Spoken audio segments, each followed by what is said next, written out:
The House will be in order. The chair lays before the House a communication from the Speaker. The Speaker's Rooms, Washington, D.C., March 15, 2022. I hereby appoint the Honorable Terry A. Sewell to act as Speaker pro tempore on this day. Signed, Nancy Pelosi, Speaker of the House of Representatives. Pursuant to the order of the House of January 10, 2022, the chair will now recognize members from lists submitted by the majority and the minority leader for morning hour debate. The chair will alternate recognition between the parties, with time equally allotted between the parties, and each member, other than the majority and minority leaders and the minority whip, limited to 5 minutes, but in no event shall debate continue beyond 1:50 p.m. The chair now recognizes the gentleman from Illinois, Mr. Foster, for 5 minutes. Thank you, Madam Speaker. I rise today to recognize Dr. Ngozi Ezike, a dedicated public servant whose last day as director of the Illinois Department of Public Health was yesterday. For the past 3 years, Dr. Ezike worked tirelessly to protect the health and well-being of the people of Illinois, including leading our state's public health response to the COVID-19 pandemic. In spite of historic challenges, she remained dedicated to her job and making sure that the people of Illinois always had the accurate information about how to best protect themselves and their families. Amidst an onslaught of social media misinformation and conspiracy theories, Dr. Ezike helped make sure that Illinois' COVID response operated in reality and was grounded in science. She always made sure that the scientists and public health experts were heard by our elected officials. Dr. Ezike is a trailblazer, not only because she was the Illinois' first Black woman to serve as the director of the Department of Public Health, but because she was called to lead a statewide public health response to an unprecedented pandemic, and she did not blink. There is no doubt that her work helped save lives in Illinois.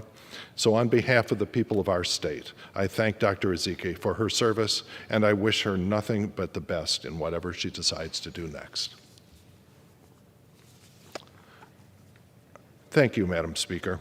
For decades, the city of Joliet has lived under the threat of unsafe drinking water from lead pipes used in service lines to individual homes. In recent years, the lowering of the water tables have threatened even the long-term availability of drinking water to Joliet. And that is why I am so proud that the federal omnibus recently passed by Congress included $3.5 million for the city of Joliet to help tap into Lake Michigan as the primary source of drinking water and to accelerate the replacement of lead service lines, thereby helping secure clean and safe drinking water for the entire Joliet community for decades to come. Altogether, our office secured nearly $19 million for very worthwhile projects in Illinois' 11th District that will benefit our entire community, and this will be taxpayer money well spent. Thank you, Madam Speaker. For decades, substance abuse disorder has torn apart families in Will County and around the country. Often families with young children had nowhere to turn to.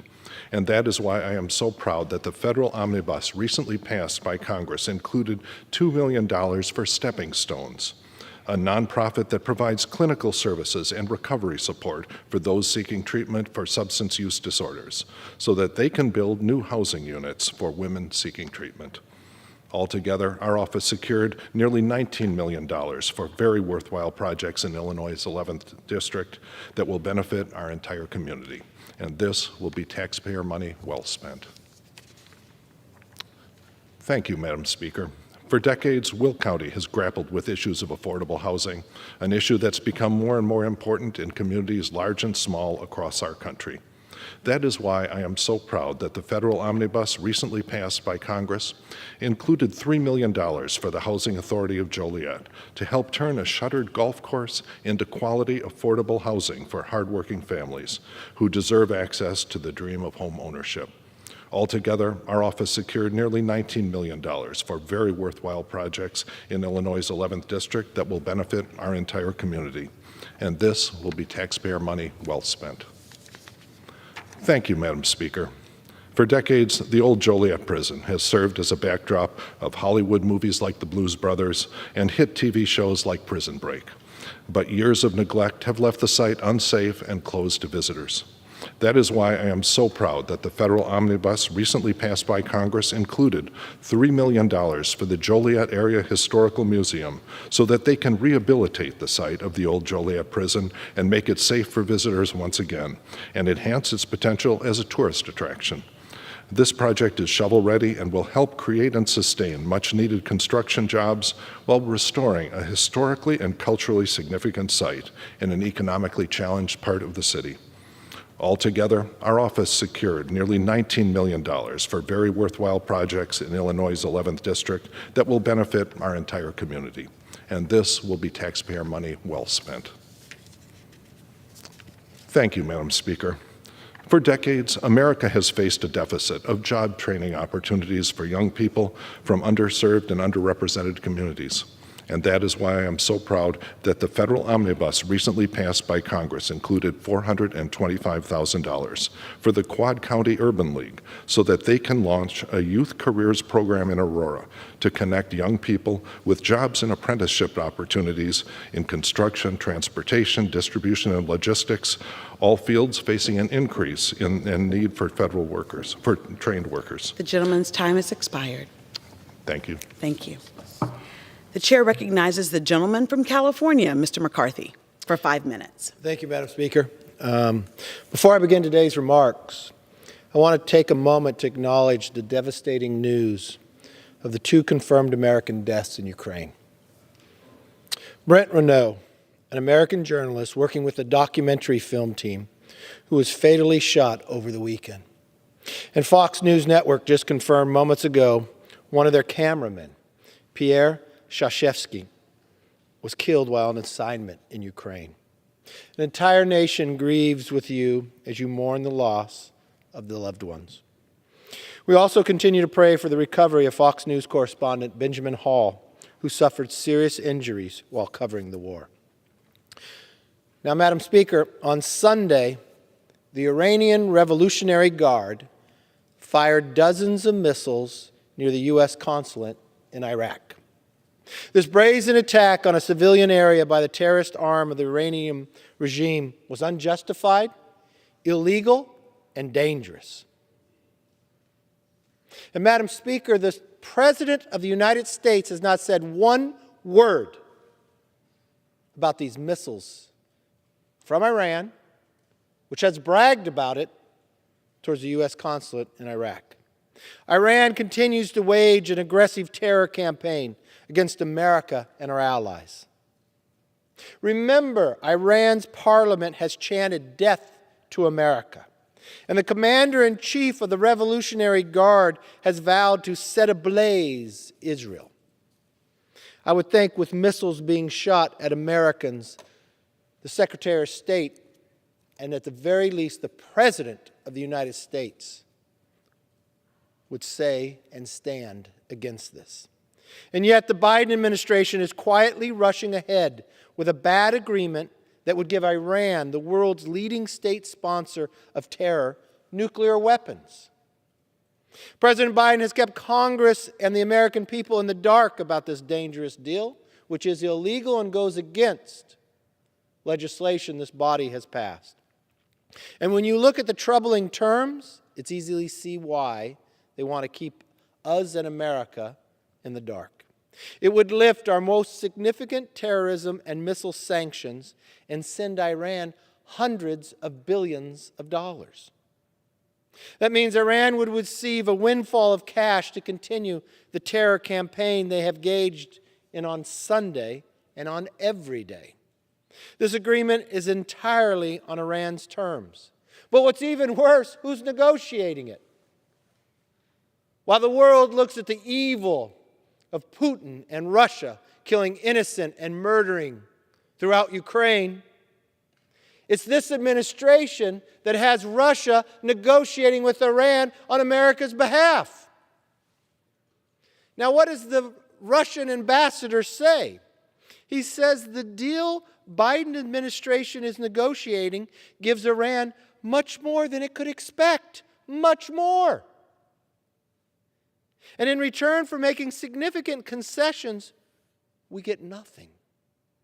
no serious system to check if the Iranian regime is cheating on the terms of the deal, no safeguards against Iranian terrorism that we saw on Sunday targeting Americans, no leverage over the expanded trade between Russia, China, and Iran, and nothing to help the Iranian people. This reported agreement is even worse than the Obama-Iran deal of 2015. Under the terms of this deal, Iran would be a nuclear state in the blink of an eye. It would have enough uranium to create nuclear bombs which would endanger America, Israel, and the entire world. This is not only unthinkable, it is unacceptable. We should not allow the rogue Iranian regime to have nuclear weapons. The Biden administration has made a dangerous mistake by negotiating with the Iranian regime. They made a terrible mistake time and again how they pulled out of Afghanistan, welcomed a pipeline to Putin, and said in a press conference, if Putin just takes part of Ukraine, it wouldn't be so bad. And now, Iran sends weapons, missiles at Americans, and not one word is said, but a negotiation continues, using Russia as our negotiator. This Biden administration has made a dangerous mistake. Furthermore, President Biden has compounded his mistake by relying on Russia to negotiate on our behalf and reportedly giving them written guarantees that the deal would protect their trade with Tehran. Think about that. We're making major concessions on Russian trade with Iran at the very moment are sanctioning Russia for the merciless killing of Ukrainians. That's outrageous and just plain stupid. Has President Biden learned nothing?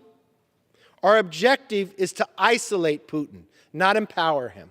The Russians should not be responsible for anything, especially not a major deal, and should never speak on behalf of Americans. I urge President Biden to make the right choice. Walk away. Because knowing when to walk away from the negotiating table is just as important as knowing when to sit down. It is also very important when to stand up. If a terrorist country sends weapons and missiles to attack Americans and you stay silent, that is the wrong answer, wrong response, and leads to a dangerous future. Stand up for America. Stand up for freedom and stand up for what's right and walk away from this agreement. With that, I yield back. Members are reminded to refrain from engaging in personalities towards the president. The chair recognizes a gentleman from Connecticut, Mr. Larson. Thank you, Madam Speaker. I seek unanimous consent to address the body and to revise and extend my remarks. Without objection. Thank you, Madam Speaker, and we all anticipate and await the presentation from an international hero. Hearing from President Zelensky tomorrow is exactly what this Congress and what the nation needs to hear, and I believe that we will come out united, and certainly our thoughts and prayers are with the people of the Ukraine and the bravery of President Zelensky. Madam Speaker, I'm here to also talk about another urgency here at home. The fierce urgency of now, as Martin Luther King said, would apply to seniors all across our country. We're all painfully aware of the results of the pandemic, with more than 900,000 Americans having perished, over 660,000 of them over the age of 65. Madam Speaker, you know firsthand as well, because you led Chairman Neal's racial equity initiative that also underscored this very group of people, seniors, and especially people of color, who have been impacted the most. As John Lewis said, this is the next major civil rights issue. And if Black Lives Matter and is more than just a slogan, it's long overdue for the Congress of the United States to take action. I commend you, Madam Speaker, for your efforts and making sure that we bring to the American public's attention this inequity that exists. Imagine more than 5 million Americans in the wealthiest nation on the face of the earth live in poverty, more than millions of whom have paid all their lives into a Social Security system that gives them a below poverty level check. The last time Congress did anything to enhance Social Security was in 1971. Richard Nixon was the president, and a gallon of milk cost 72 cents. A lot has transpired since then, especially as it relates to our seniors and people who are impacted the most. Along with COVID, people who are on fixed incomes, who are impacted by inflation, are concerned as well. And that's why it's so vitally important, with more than 10,000 baby boomers a day becoming eligible for Social Security, that Congress finally acts. Help is on the way. Social Security 2100, a sacred trust, will do just that and make sure that it provides across-the-board relief and make sure that no one can retire into poverty, raises the new floor for those who are in desperate need now. We can no longer afford to kick the can down the road. The pandemic has only further underscored the problem that our seniors face. But, Madam Speaker, as you know, it's just not our seniors. When we look at veterans, more veterans rely on Social Security disability than they do on the VA. When we look at spousal and dependent coverage and the need for children to stay on their policies and be able to be eligible as Social Security recipients, how we've treated widows and widowers, all needs to be addressed. And who's impacted the most by this? It's women. Women, and specifically women of color, that most are in need because of the jobs that they held in society and because they were primarily caregivers and spent more time at home. It's they who are living longer and also need the assistance from the United States Congress. It's long overdue for us to act. More than 50 years since Congress has done anything. This is not something the president can do with an executive order or that's going to be adjudicated by the courts. This can only happen if Congress takes action. I'm proud of the efforts of Chairman Neal and the Ways and Means Committee as we move towards a markup of Social Security and to bring this to the floor and then to vote it in the Senate. And with that, Madam Chair, I yield back my time and thank you. The chair recognizes the gentleman from Pennsylvania, Mr. Joyce, for 5 minutes. I ask unanimous consent to address the House and revise and extend my remarks. So ordered. Madam Speaker, we are facing multiple crises in our country.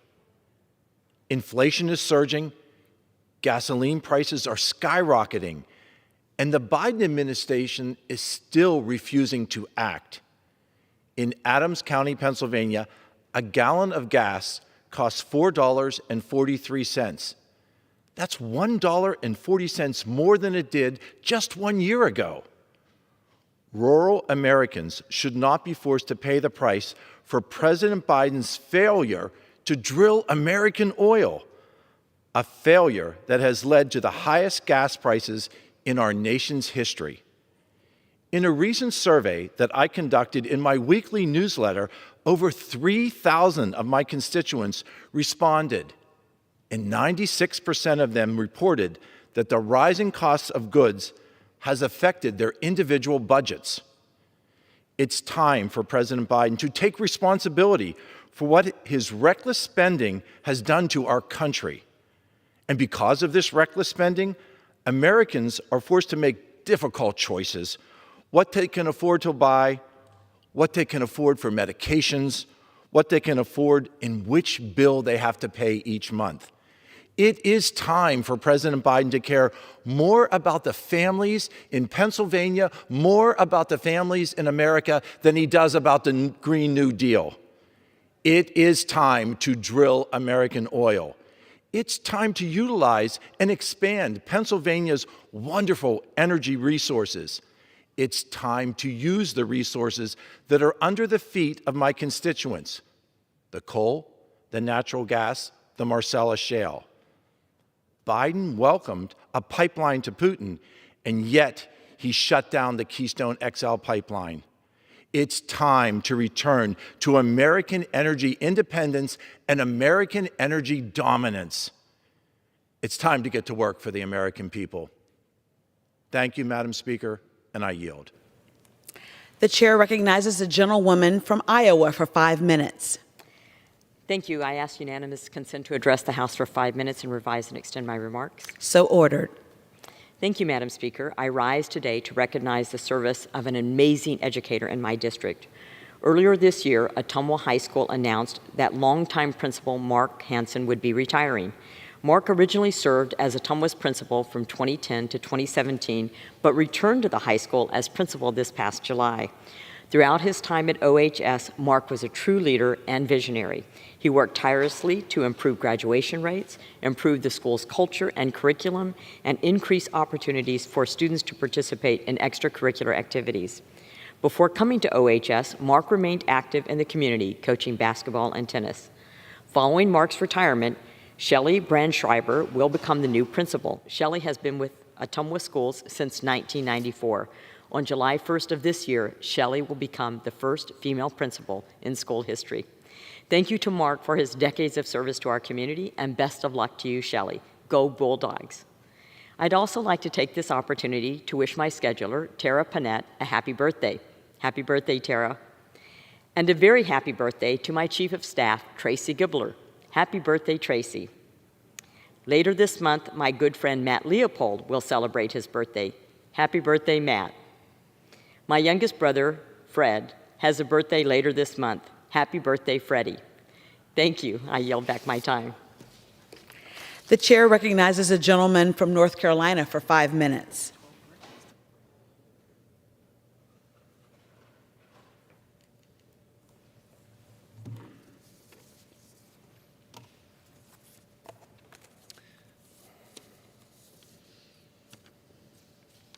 Madam Speaker, what has been taking place in Ukraine is pure genocide and evil. President Putin's invasion of Ukraine is no different than when Germany invaded Poland. Just as Hitler did not stop with Poland, we should not expect that Putin will stop with Ukraine, unless he is resoundingly defeated. While much has been done to help Ukraine's defenses since Russia invaded, and much has been donated in humanitarian assistance, it is not enough. We must do more. We must send more weapons, more planes, more missiles, whatever is needed. The Ukrainians are going to fight to the very end. We must provide them every resource they need to win this war in whatever way that we possibly can. For if freedom is defeated in Ukraine, where her people fight eagerly and will to the very end, it will surely have no safe harbor elsewhere. Madam Speaker, President Biden's decision to ban the importation of Russian oil is a good step, albeit late and only after mounting bipartisan pressure to do so. There was no good reason for the United States to ever subsidize the Russian economy and President Putin's military by buying oil from Russia, a source of Putin's leverage with the West for years. Now he wages an unprovoked and violent assault on Ukraine. And on a separate issue, nor it is a good idea for the U.S. to be sitting alongside Russia negotiating with Iran on a deal that paves Iran's path to a nuclear weapon. Another pot of trouble brewing for the world, as evidenced by their missiles launched at Israelis and Americans in Iraq this past weekend.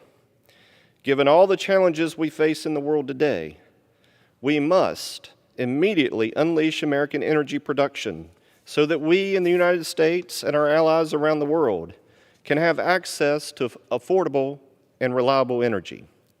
We should be authorizing new leases and permits for oil and gas projects, expedite the approval of all pipelines, and stop the self-inflicted regulatory assault on American energy development and financing. In short, President Biden must reverse, with the stroke of a pen, every anti-fossil fuel policy he has put in place during the past year. If the president wants to lower gas prices at the pump and protect the environment, he is the one person who can do it, who can unleash American energy dominance. The world is going to meet its energy needs with oil and gas, one way or the other. It's just a question from where it comes. We can do it better and cleaner than anyone else, so why not do it here and serve the call of freedom? Madam Speaker, I rise today in recognition of Deborah Johnson, who recently received the Paulson Whitmore State Executive Award from the National Pork Producers Council and the National Pork Board. Deborah received the award for her relentless advocacy on behalf of pork producers in North Carolina and across the country. As one of many who count her as a friend, I can think of no one more deserving of this honor. Deborah grew up on her family's multi-generation farm in Johnston County. It is no exaggeration to say she has been involved in agriculture her entire lifetime, including as CEO of the North Carolina Pork Council. In addition to serving in that post for 11 years, Deborah has been an influential leader in North Carolina agriculture industry throughout her career. Additionally, she has been involved in several organizations that contribute to the betterment of southeastern North Carolina's rural communities, many of which are the backbone of our state and nation's pork industry. Words cannot properly express all that Deborah Johnson has accomplished, but suffice it to say she is one of the most influential women in agriculture. She cares deeply about the state of North Carolina, about producing the world's best food and fiber, and about protecting the livelihoods of the many farm families who feed and clothe us all. Her dedication and leadership are unmatched, and I congratulate her on receiving this well-deserved award. Madam Speaker, I yield back. The chair recognizes the gentleman from Florida for 5 minutes. Thank you, Madam Chair. I appreciate it. Inflation, Madam Chair, hit 7.9% in February. Inflation hurts all Americans, especially seniors and those living on a fixed income. During each of my recent town hall meetings, Madam Speaker, and surveys, my constituents have consistently pleaded for the pain to stop. Unfortunately, inflation has gone up every month of Joe Biden's presidency. Americans are smart. They know this is not a fluke or the result of the tragedy that is occurring in Ukraine. It is a direct consequence of liberal policies and fueled by reckless government spending. My constituents have said they simply can't afford to keep paying more for everything, which is one of the main reasons I was compelled to vote no on last week's $1.5 trillion spending package. While there were individual provisions I supported, I'm worried that more massive government spending will only worsen their plight. I can't, in good conscience, contribute to their pain. Thank you, Madam Speaker. Madam Speaker, I rise today to celebrate Dionysios, otherwise known as Dennis Kappas, an outstanding member of the Tarpon Springs community. Dennis was born in Zakynthos, Greece, a beautiful island, but migrated to the United States after a devastating hurricane destroyed his island at the time. Dennis and his family landed in Detroit, where their hardworking new immigrant, he was a hardworking new immigrant, and he worked diligently at restaurants by day and learned English by night. Through years of blood, sweat, and tears, as is common with the immigrant story, Dennis and his brother saved enough money to buy their own restaurant. He's living the American dream. In 1990, Dennis moved to Tarpon Springs, Florida, where he settled with his family and owned and operated Plaka Restaurant, the best gyros in Slovakia, again on the sponge docks. So in addition to running Plaka and many other business ventures, Dennis has been a generous philanthropist and made significant contributions to the centerpiece of Tarpon Springs, St. Nicholas Greek Orthodox Cathedral. He is donating the contents of his home chapel, including beautiful and one-of-a-kind icons, to the new church annex, which contains the newly opened and appropriately named St. Dionysius Chapel. I'm proud to call him friend and thank him for all of his meaningful contributions to our wonderful community. Axios, he is worthy, Madam Speaker. Thank you so very much, and I yield back. The chair now recognizes the gentlewoman from New York for 5 minutes. Thank you, Madam Speaker. I rise today to remember and celebrate Vincent Augustini, who lost his life due to complications for neurofibromatosis on January 7th, 2022. Vince, as his friends and family called him, was born in Johnson City, New York on September 7th, 1979. He was the 7th child of his mother Dolores and father Louis. Vince was a quintessential upstate New Yorker. He loved New York, and especially the Southern Tier, where he spent his entire life in his cherished hometown of Johnson City, New York. Vincent enjoyed all things life, from our terrific sports teams to our delicious and unique regional food choices. He loved rooting for the New York Yankees and the New York Giants. He savored hearty chicken Speedies, a Binghamton specialty, and enjoyed extra crispy buffalo chicken wings. When he was not watching the Yankees or the Giants, Vince was also a huge fan of professional wrestling. However, few things brought him as much joy as following the New York Yankees, and God loves Yankee fans. Decked out in Yankees gear with a large Yankees logo displayed proudly on the back window of his van, Vince made several sacred trips from Johnson City to the Bronx to watch his beloved Bronx Bombers play. For his 34th birthday, Vince trekked to the Bronx to watch the Yankees take on their biggest rivals, the Boston Red Sox. Before the game, Vince had the special honor of being escorted onto the field at the Yankee Stadium, a high pride for him. He continued to attend every Saturday home game at Yankee Stadium until his declining health made it impossible for him to travel. But the one thing Vince cherished most in the world was his devoted and his loving family. As the youngest of 7 siblings, the Augustini siblings were a source of mutual love, support, and inspiration to each other. From family reunions to holidays and birthdays, Vince spent countless hours with his family, especially his mother Dolores, with whom he shared a special bond. As Vince's health inevitably declined, Dolores devoted her life to providing him with loving care. The relationship Vince and his mother shared was the epitome of unconditional love. And even when his health began to deteriorate rapidly, Vince was more worried about his own mother than even about himself. In his final moments on earth, and his family tearfully expressed emotional and final goodbyes, Vince mouthed the words to all of his brothers, "Please help Mom." Vince was selfless. His courage in the face of a difficult battle to fight a lifelong and terribly debilitating disease is beyond inspiring. And most importantly, despite all the pain he endured throughout his life, Vince was unwavering in his compassion and his care for all of those who he encountered. Vince was forever grateful to the kindness of the Make-A-Wish Foundation. Vince was the 500th kid chosen from the Make-A-Wish Foundation of Central New York, and in November 1997, Vince had the amazing once-in-a-lifetime opportunity to bring his brothers and his father to Chicago to meet Bulls superstar Michael Jordan, the greatest of all.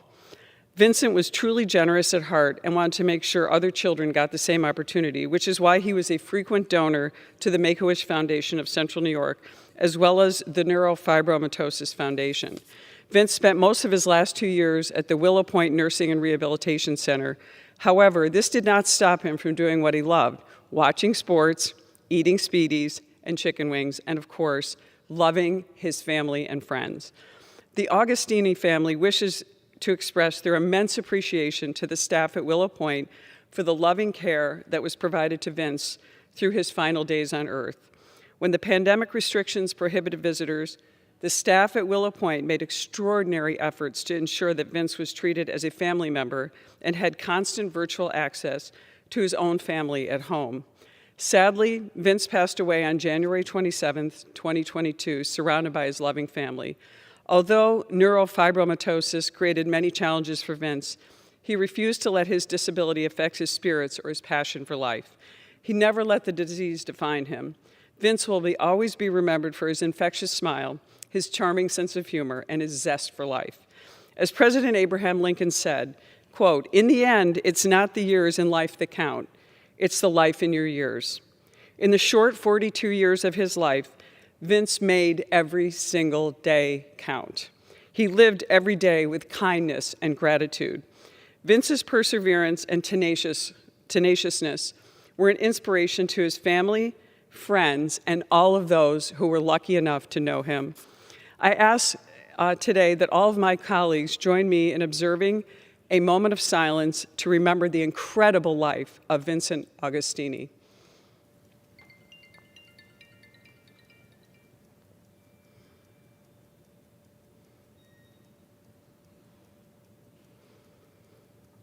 Thank you. And to the Augustini family, please know we send our deepest condolences and prayers. May Vincent rest in peace. Thank you, Madam Speaker. I yield back. Pursuant to Clause 12A of Rule 1, the Chair declares the House in recess until 2 p.m.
The House will be in order.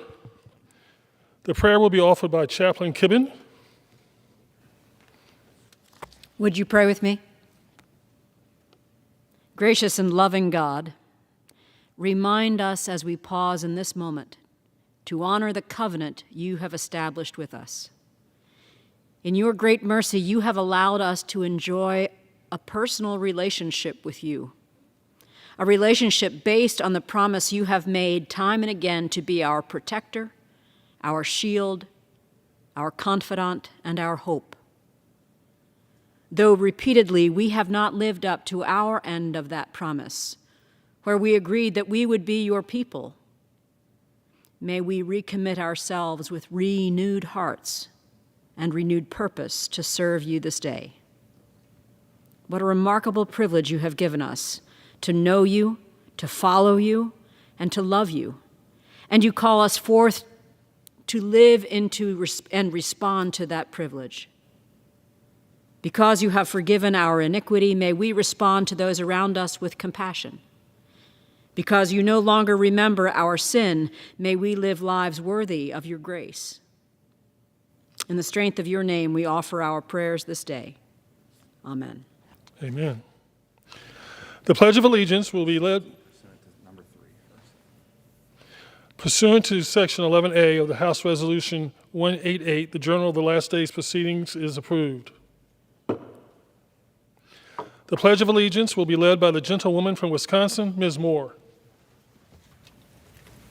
I pledge allegiance To the flag of of the United States of America and to the republic for which it stands, one nation, under God, indivisible, with liberty and justice for all. The chair will entertain up to 15 requests for 1-minute speeches on each side of the aisle. For what purpose does the gentlewoman from Wisconsin seek recognition? I would like to address the House for 1 minute. Without objection, the gentlewoman is recognized for 1 minute. Thank you. I rise to commemorate the 1-year anniversary of the American Rescue Plan, or the ARP. The ARP helped provide critical assistance to individuals and small businesses during our historic COVID-19 pandemic, and then has driven job and wage growth in our country. I want to focus on just one little piece of this law, the provision boosting the child tax credit. Study after study has shown the benefits of this policy, helping families meet basic needs such as food and utilities, a need that has become even greater when we talk about the rising costs and inflation we're all experiencing. Unfortunately, this support ended as families grappling with higher prices for a range of basic needs. If you really want to help families struggling with inflation, renew the successful ARP child tax credit. It's the right prescription for struggling families, and I yield back. The gentlewoman leads back. For what purpose does the gentleman from South Carolina seek recognition? Mr. Speaker, I ask unanimous consent to address the House 1 minute, revise and extend my remarks. The gentleman is recognized for 1 minute. Thank you, Mr. Speaker. War criminal Putin is betraying the young soldiers of Russia to death. 18 to 20-year-old conscripts are mercilessly sent to Ukraine on a training mission, not knowing that they were going to murder Ukrainian families of children, women, and men. Russian mothers and fathers are lied to by Putin that this is a special mission. I especially understand foreign service. My father served in the Flying Tigers with Chinese military in Kunming, Chengdu, and Xi'an to stop aggression in World War II. As a parent, I'm grateful my son Alan served in Iraq, my son Ed in Iraq, my son Julian in Egypt, and my son Hunter in Afghanistan. I know Russian families are concerned for their sons who are being sacrificed by Putin, murdering for oil, money, and power in Putin's war. That's why I have offered bipartisan legislation for Russian military defectors for expedited refugee status to America. Defectors who turn over equipment to Ukraine will receive a payment up to $100,000. God bless Ukraine. God save Ukraine. Long live President Vladimir Zelensky. I yield back. The gentleman yields back. Pursuant to Clause 4 of Rule 1, the following enrolled bills were signed by Speaker Pro Tem DeJet on Friday, March 11, 2022. H.R. 2545, House Joint Resolution 75. By the Speaker on Friday, March 11, 2022. H.R. 2471.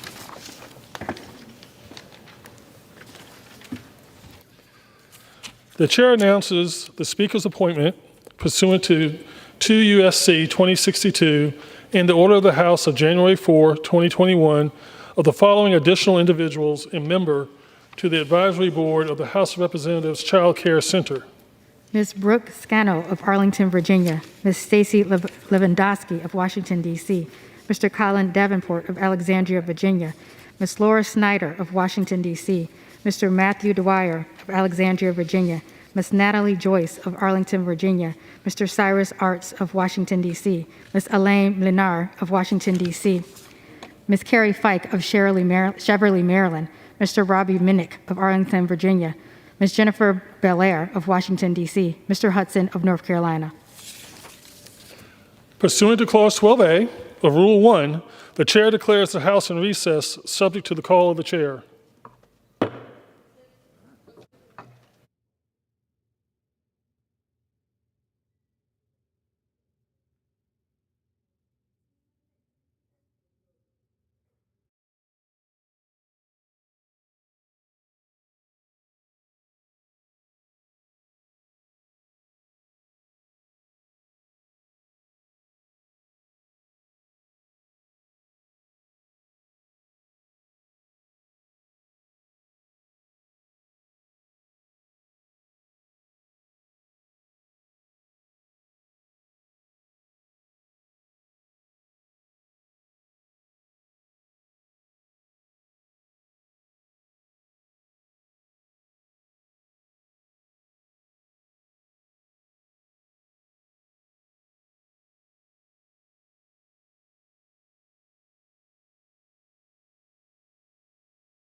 The House will be in order.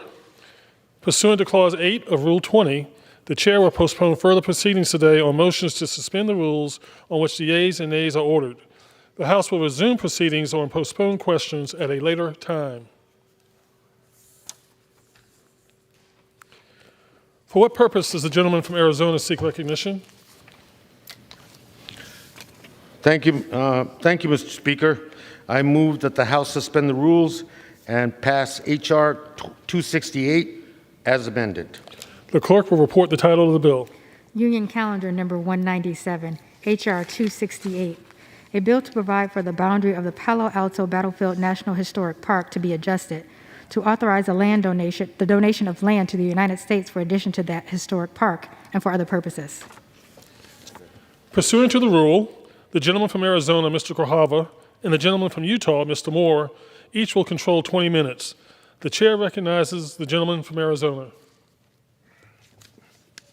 Thank you, Mr. Chairman, and I ask unanimous consent that all members may have 5 legislative days in which to revise and extend their remarks and include extraneous material on the measure under consideration.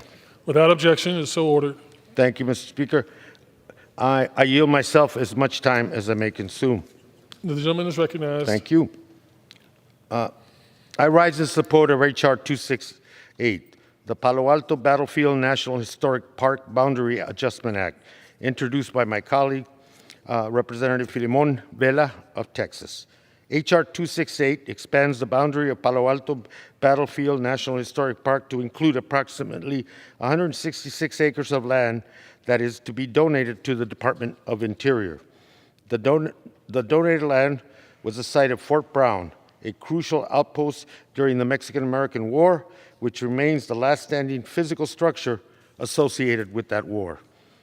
During its life, Fort Brown transformed from a site designed for a confrontation into a post that served to protect the growing Mexican-American population of the region.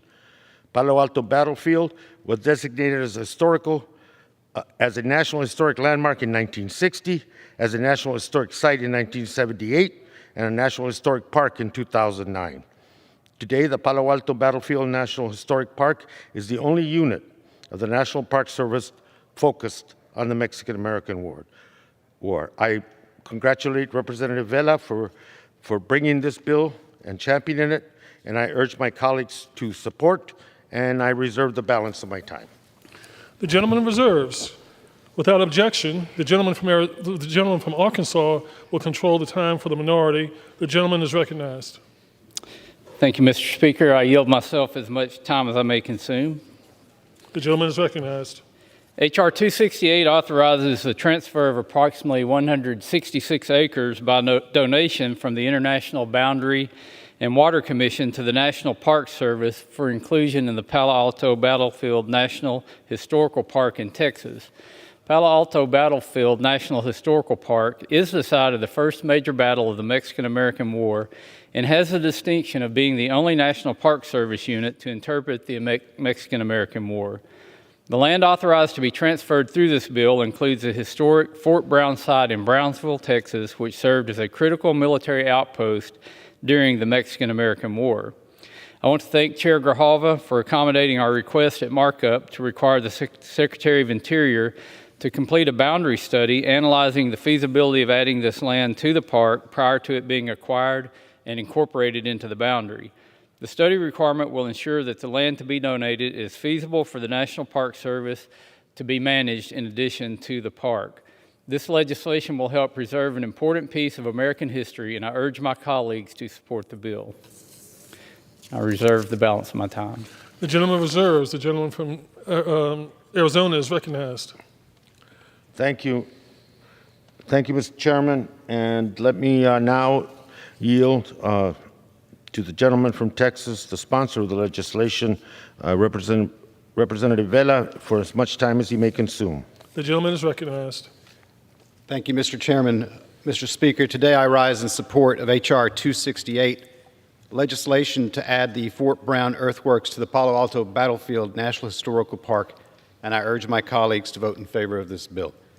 I introduced this legislation to preserve a piece of history that is not only central to South Texas, but to our great nation. Adding this piece of Fort Brown is critical to interpreting the Mexican-American War and the changes made to our international boundary. It is a record of our nation's border expansion extending to the Rio Grande River. In hopes of establishing the Rio Grande River as the southern border of the United States, General Taylor ordered the construction of Fort Texas in March of 1846. On May 3rd of 1846, Mexican General Mariano Arista attacked Fort Texas. Under the command of General Zachary Taylor, U.S. forces, including Lieutenant Ulysses S. Grant, fought at the Battle of Palo Alto and the Battle of Resaca de la Palma, two decisive victories that would force the Mexican retreat across the Rio Grande. While the siege produced limited damage to the fort, Major Jacob Brown, who had command of the post, was mortally wounded in its defense. Afterward, General Taylor named the site Fort Brown, and the surrounding area became the city of Brownsville, Texas. The Fort Brown earthworks is the only standing architecture in the United States associated with the Mexican-American War. Bringing the earthworks into the Palo Alto National Park helps tell our nation's story and protects this important symbol of the transformation of the country resulting from the 19th century Western expansion. I urge my colleagues to vote in favor of this legislation so we can protect an essential piece of our history that will help us to tell the story of our nation long into the future. I thank the chairman and the ranking member for their support in this legislation, and I yield back the remainder of my time. The gentleman yields back. The gentleman from Arizona reserves. Reserve the balance. Thank you. The gentleman from Arizona reserves. The gentleman from Arkansas is recognized. Mr. Speaker, I reserve, and I'm ready to close when the gentleman from Arizona is. The gentleman from Arkansas reserves. The gentleman from Arizona is recognized. Thank you, Mr. Speaker, and I have one additional request to address the legislation that is from the Representative Gonzalez, and I recognize him for 2 minutes. The gentleman is recognized for 2 minutes. Thank you, Mr. Speaker. I rise today in support of Congressman Filemon Vela's bill, H.R. 268, which would add Fort Brown to the Palo Alto Battlefield National Park located in Brownsville, Texas. By including this fort, we're creating a national monument for the only standing architecture in the United States associated with the Mexican-American War. In 1845, after the annexation of Texas, President James Polk sent soldiers to Matamoros, Tamaulipas, Mexico, to proclaim the boundary of the United States at the Rio Grande. In 1846, General Zachary Taylor ordered the construction of the fort, which consisted of a 6-sided earthwork. Once finished, General Taylor left procured supplies and gave command of the fort to Major Jacob Brown. On May 3, 1846, Mexico sought to capitalize on the depleted resources and bombarded the fort for 6 straight days. Major Jacob Brown and the American troops fought valiantly, forcing Mexico to retreat. American forces only lost 2 soldiers, one of which was Major Brown himself.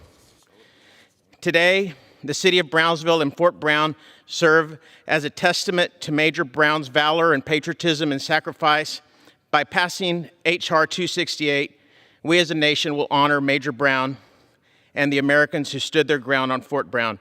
I urge my colleagues on both sides of the aisle to join Congressman Vela and I in preserving this important part of South Texas and our entire country's history, and I yield back. The gentleman yields back. The gentleman from Arizona reserves. The gentleman from Arkansas is recognized.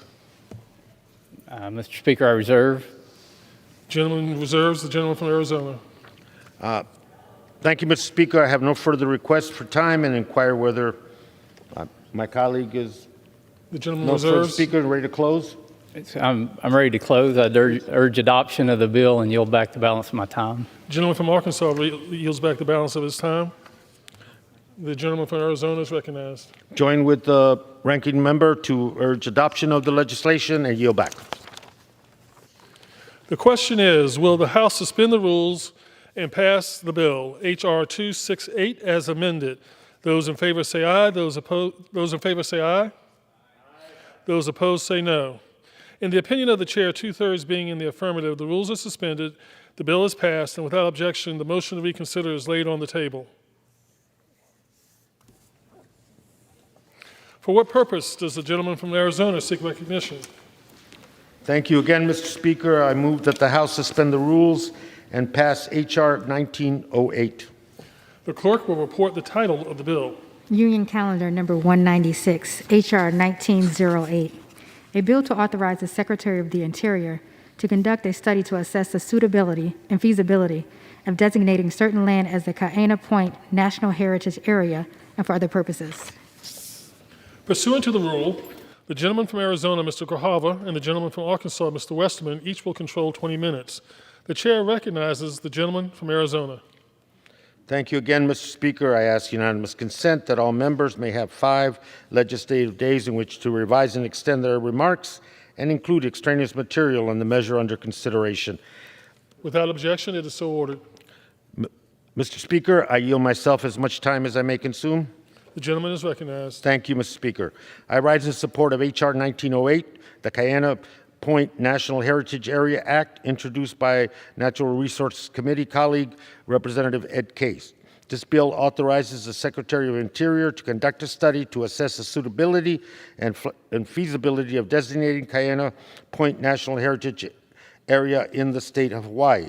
The study focuses on the undeveloped area of the point on the west end of the island of Oahu, and home to some of the richest and most well-preserved cultural aspects of Hawaii's history, along with invaluable and unique environmental and natural resources. The area site is the site of the last intact sand dune ecosystem in Hawaii, and an important cultural site that, according to some Hawaiian tradition, is where the souls of the deceased leapt into the next plane of existence. Rich with wildlife and thriving biodiversity, the area is home to various protected species, including liaison albatross, the wedge-tailed shearwaters, monk seals, and fragile native plants. I congratulate my colleague, Representative Case, for championing this bill on behalf of his constituents, urge my colleagues to support the legislation, and reserve the balance of my time. The gentleman from Arizona reserves. The gentleman from Arkansas is recognized. Mr. Speaker, I yield myself as much time as I may consume. H.R. 1908, offered by Congressman Case of Hawaii, requires the Secretary of Interior to conduct a study to assess the suitability and feasibility of designating Kaena Point National Heritage Area. The study authorized by this bill focuses on an undeveloped area on the west end of Oahu that is home to the last intact sand dune species in Hawaii. As the chairman pointed out, this point is also inhabited by various protected species, the wedge-tailed shearwaters, monk seals, and rare native plants. The feasibility of the study, or the feasibility that this bill authorizes, will be conducted in consultation with state and local historic preservation officers, historical societies, and tourism offices. Someday I hope to be able to visit this Kaena Point with Congressman Case. I urge adoption of the bill, and I reserve the balance of my time. The gentleman reserves. The gentleman from Arizona is recognized. Thank you, Mr. Speaker. I yield as much time as it may consume to the sponsor of the legislation, gentleman from Hawaii, Mr. Case. The gentleman is recognized. Thank you, Mr. Speaker. I rise today in strong support of H.R. 1908, the Kaena Point National Heritage Area Act. I wish first to recognize and say mahalo, or thank you, to my partner in our Hawaii Congressional Delegation, Representative Kaili'i Kahele, who co-introduced this bill with me. Our bill directs the U.S. Department of the Interior to study whether Kaena Point, a treasured wilderness area on the western tip of the island of Oahu, should be designated as a National Heritage Area, or NHA. The 3-year study would evaluate whether Kaena Point holds invaluable resources that reflect our country's heritage and are worthy of conservation and special recognition nationally. Such a designation would also offer critical support to our local community in Hawaii to conserve the area for present and future use. I am certain that Kaena Point is a perfect candidate for NHA designation. It houses a rich cultural and environmental history. It is the location of one of Hawaii's most sacred places, Lena Aka Uhane, a leaping place of souls where, according to Native Hawaiian tradition, the spirits of the recently deceased leap from this realm to the next. As one of the last few remaining and easily accessible wilderness areas on Oahu, the sand dunes of Kaena Point are home to a number of endemic and endangered species, such as the Hawaiian monk seal, Laysan albatross, and the ojai flower. Our bill will ensure the full collaboration of the local community in preserving the traditions and pristine nature of Kaena Point. The community, our local organizations, fishers, hikers, and neighborhood groups will be fully engaged throughout the study process, and if the area is eventually designated as an NHA, will be integral partners in the area's management. Finally, I also want to thank the chair and ranking members of my full Committee on Natural Resources and Subcommittee on National Parks, Forests, and Public Lands, and our staffs for your understanding and support of our proposal. And yes, to the ranking member, I look forward to showing you Kaena Point as soon as you can come out. I urge my colleagues to vote yes on this legislation, and I yield back. Mahalo. The gentleman yields. The gentleman from Arizona reserves. The gentleman from Arkansas is recognized. I reserve. The gentleman from Arkansas reserves. The gentleman from Arizona is recognized. I have no further speakers on the legislation, and inquire as to my colleague on the other side. Gentleman reserves. The gentleman from Arkansas is recognized. Mr. Speaker, I again urge adoption of the bill, and I yield back the balance of my time. The gentleman yields back the balance of his time. The gentleman from Arizona is recognized. Thank you very much, Mr. Speaker. We all know Hawaii is a beautiful state.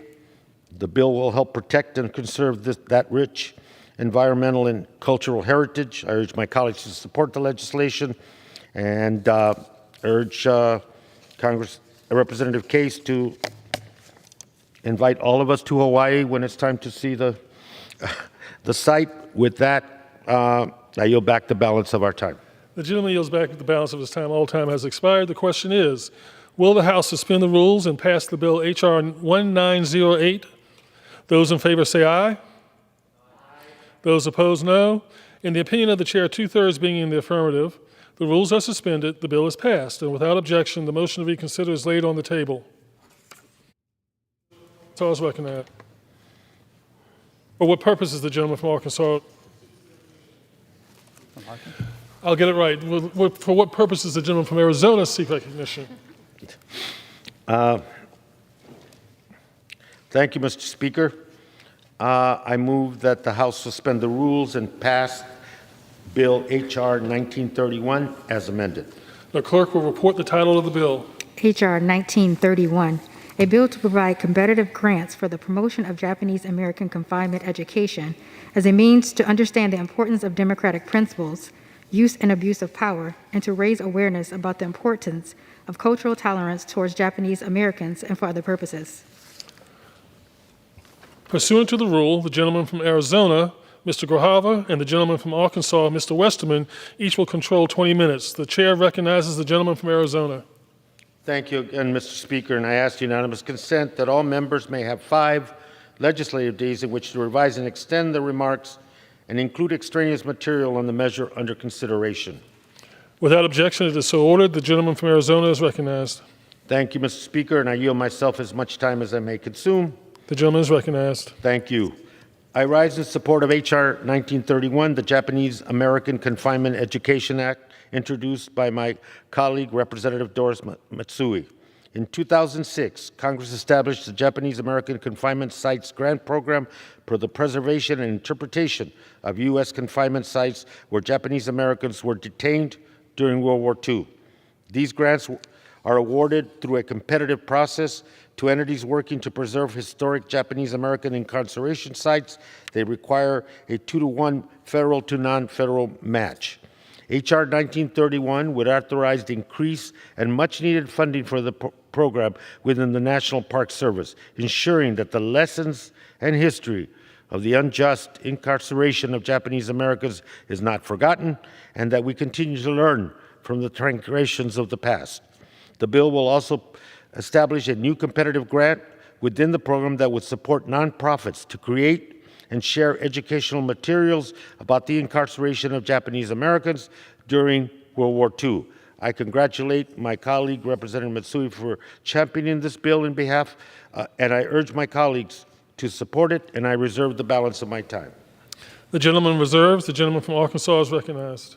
Thank you, Mr. Speaker. I yield myself as much time as I may consume. The gentleman is recognized. Mr. Speaker, H.R. 1931 extends the authorization of the Japanese American Confinement Sites Grant Program and establishes a new competitive grant program to award grants to Japanese American organizations to create and disseminate educational materials about the history of Japanese American confinement during World War II.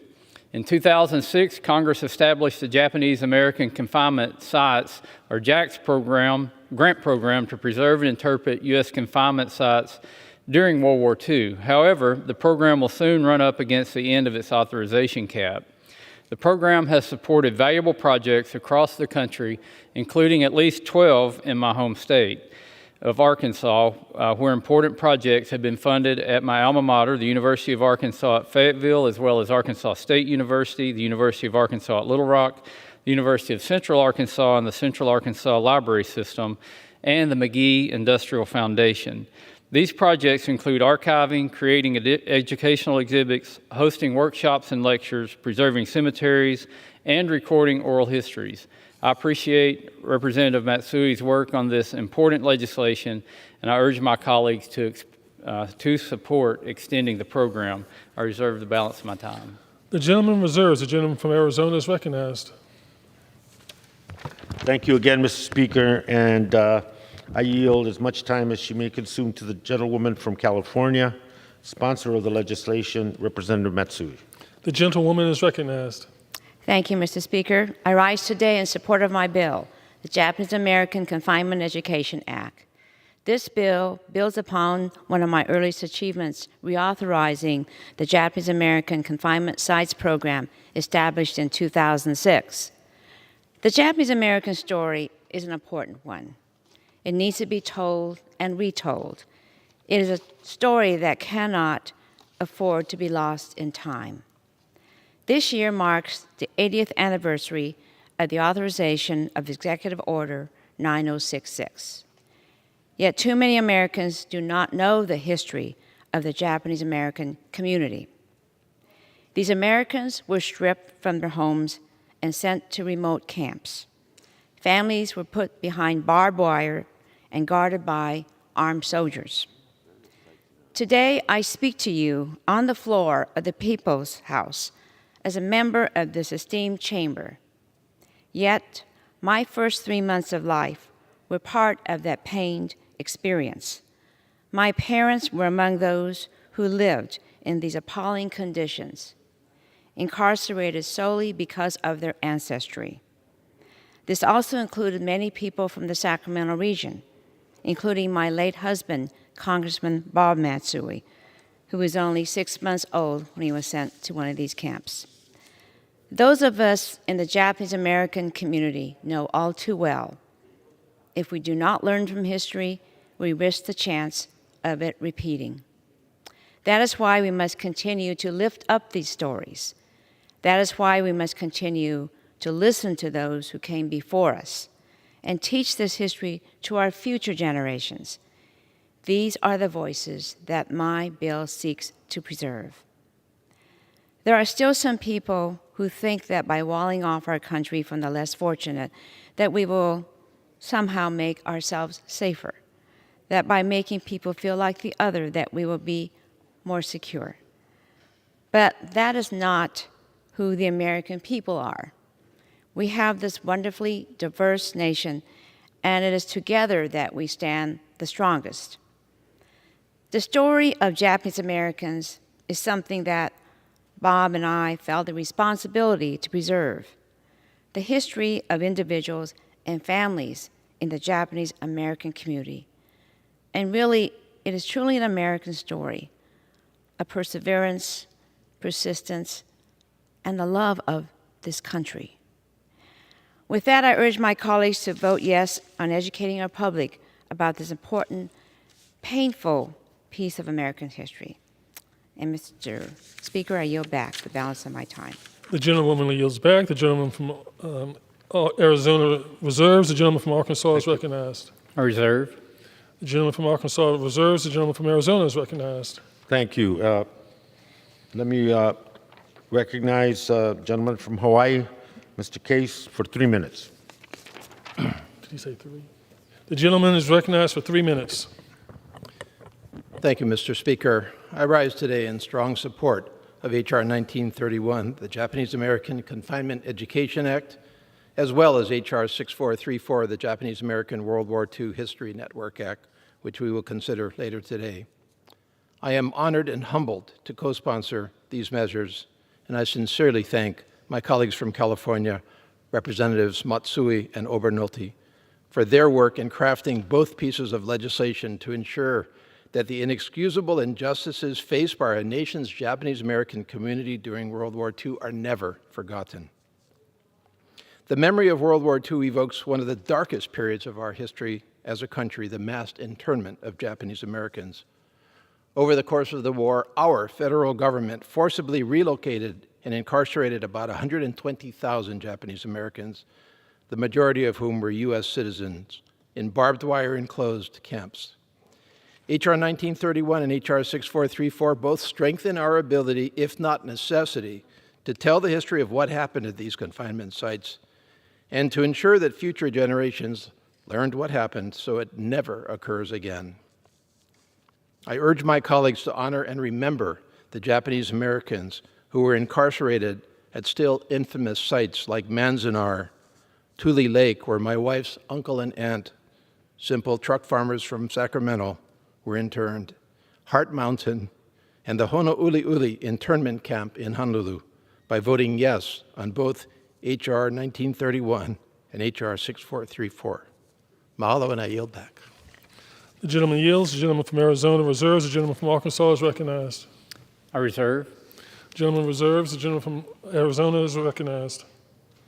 I have no further requests for time and would inquire whether my colleague has any remaining speakers on his side. The gentleman reserves. The gentleman from Arkansas is recognized. And Mr. Speaker, again, I encourage passage of this bill. I've got friends back in Arkansas who, like Representative Matsui, at a young age were in some of these internment camps, and they're great Americans, very patriotic, and we owe it to them to recognize what happened and to support this program. I again urge adoption and yield back. Gentleman yields back. The gentleman from Arizona is recognized. Yeah, Mr. Speaker, I would urge approval of H.R. 1931. The sponsor of the legislation, Representative Matsui, and also Representative Case have made, I think, the profound argument for the legislation and its support, and I yield back the remainder of our time. The gentleman yields back. All time has expired. The question is, will the House suspend the rules and pass the bill H.R. 1931 as amended? Those in favor say aye. Those opposed, no. In the opinion of the chair, 2/3 being in the affirmative, the rules are suspended, the bill is passed, and without objection, the motion to reconsider is laid on the table. For what purpose does the gentleman from Arizona seek recognition? Thank you again, Mr. Speaker. I move the House suspend the rules and pass H.R. 2899. The clerk will report the title of the bill. Union Calendar Number 194, H.R. 2899, a bill to direct the Secretary of the Interior to conduct a study to assess the suitability and feasibility of designating areas within the island of Guam as a National Heritage Area and for other purposes. Pursuant to the rule, the gentleman from Arizona, Mr. Grijalva, and the gentleman from Arkansas, Mr. Westerman, each will control 20 minutes. The chair recognizes the gentleman from Arizona. Thank you again, Mr. Speaker, and I ask unanimous consent that all members may have 5 legislative days in which to revise and extend their remarks and include extraneous material on the measure under consideration. Without objection, it is so ordered. The gentleman from Arizona is recognized. Mr. Speaker, I yield myself as much time as I may consume. The gentleman is recognized. Thank you, Mr. Speaker. I rise in support of H.R. 2899, introduced by my Natural Resource Committee colleague, Representative San Nicolas. H.R. 2899 authorizes the Secretary of Interior to conduct a study to assess the suitability and feasibility of designating areas within the island of Guam as national heritage areas. The study would cover the entire island of Guam and identify areas of natural, historic, and cultural importance that reflect the tradition, customs, beliefs, and folk life that represent distinct and nationally significant aspects of the American stories. I congratulate Representative San Nicolas for this strong advocacy in promoting this legislation on behalf of his constituents, and I urge support from my colleagues for the legislation, and I reserve the balance of my time. Gentleman reserves, and what purposes? Gentleman from Arkansas, rise. Gentleman is recognized. Thank you, Madam Speaker. I yield myself such time as I may consume. Gentleman is recognized. Madam Speaker, H.R. 2899, offered by Mr. San Nicolas of Guam, requires the Secretary of the Interior to conduct a study to assess the suitability and feasibility of designating areas within the island of Guam as national heritage areas. Archaeological evidence indicates that the Mariana Islands were one of the first places settled by seafaring peoples. The last 400 years of Guam's history are marked by administrations of 3 different nations: Spain, the United States, and Japan. After the Spanish-American War in 1898, Guam was ceded to the United States as an unincorporated territory. Guam's rich history and culture merit consideration for natural heritage area status. I support Congressman San Nicolas's bill to study areas within the island of Guam to determine whether they merit designation as a national heritage area in the future. I urge adoption of the bill and reserve the balance of my time. Balance of time from Arizona is recognized. Madam Speaker, and I yield as much time as he may consume to the sponsor of the legislation, Representative San Nicolas. Gentleman is recognized for such time as he may consume. Gentleman is recognized. Thank you, Madam Speaker. Guam would like to begin by thanking the committee chairman for his leadership on this measure, as well as the ranking member, the gentleman from Arkansas, for the unanimous support of the committee for this legislation, H.R. 2899, and the majority leader for us being able to bring this measure to the floor today. Madam Speaker, this bill will authorize the National Park Service to conduct a study throughout the territory of Guam to identify sites that would be eligible for designation as national heritage areas. The first such designation occurred in 1984, signed into law by President Ronald Reagan. And since that time, 54 other sites throughout the country have been so designated as national heritage areas, enjoying the rightful support of this federal government to preserve, promote, and enhance the significance of these sites in the fabric of America. Guam, Madam Speaker, in relation to our capital, is our westernmost territory, situated closer to Asia than America. Our island possesses one of the largest contiguous Pacific coral reefs in the country, a deep history that includes sites of imperial Japanese occupation, devastation, and decimation during World War II, over 300 years of Spanish colonization and subjugation, 124 years as a U.S. possession, and 3,000 years of present-day indigenous history carried on by the indigenous Chamorro people, who this month recognize Chamorro Culture and History Month with Mes Chamorro. Guam holds stories of resiliency, loyalty, triumph over struggle, and the struggle that is our present-day unreconciled relationship with these United States. It is the birthplace of patriots who gave their lives for this country, veterans who proudly served, and Americans through and through who patiently yet persistently seek full inclusion into this great nation. This legislation is but one of many steps we must take to fully acknowledge the fabric of the territory of Guam and all territories in the tapestry that is American democracy. Our national heritage is not contiguous to a single landmass, nor is it homogeneous to any single people. It is, in fact, everything and everyone we are today, and the confluence of circumstances that have brought us to this day.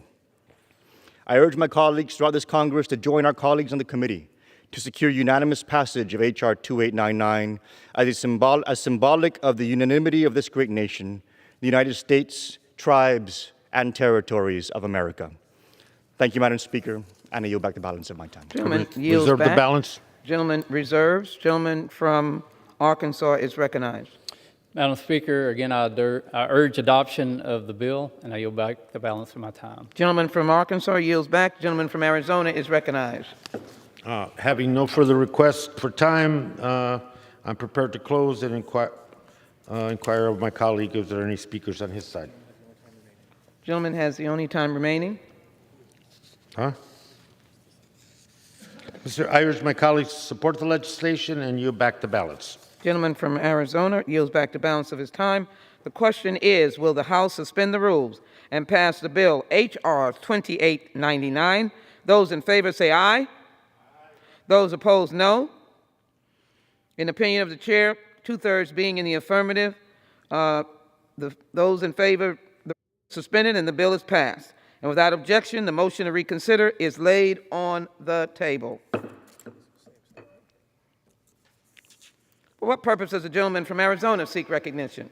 Thank you, Madam Speaker. I move that the House suspend the rules and pass the bill H.R. 3113 as amended.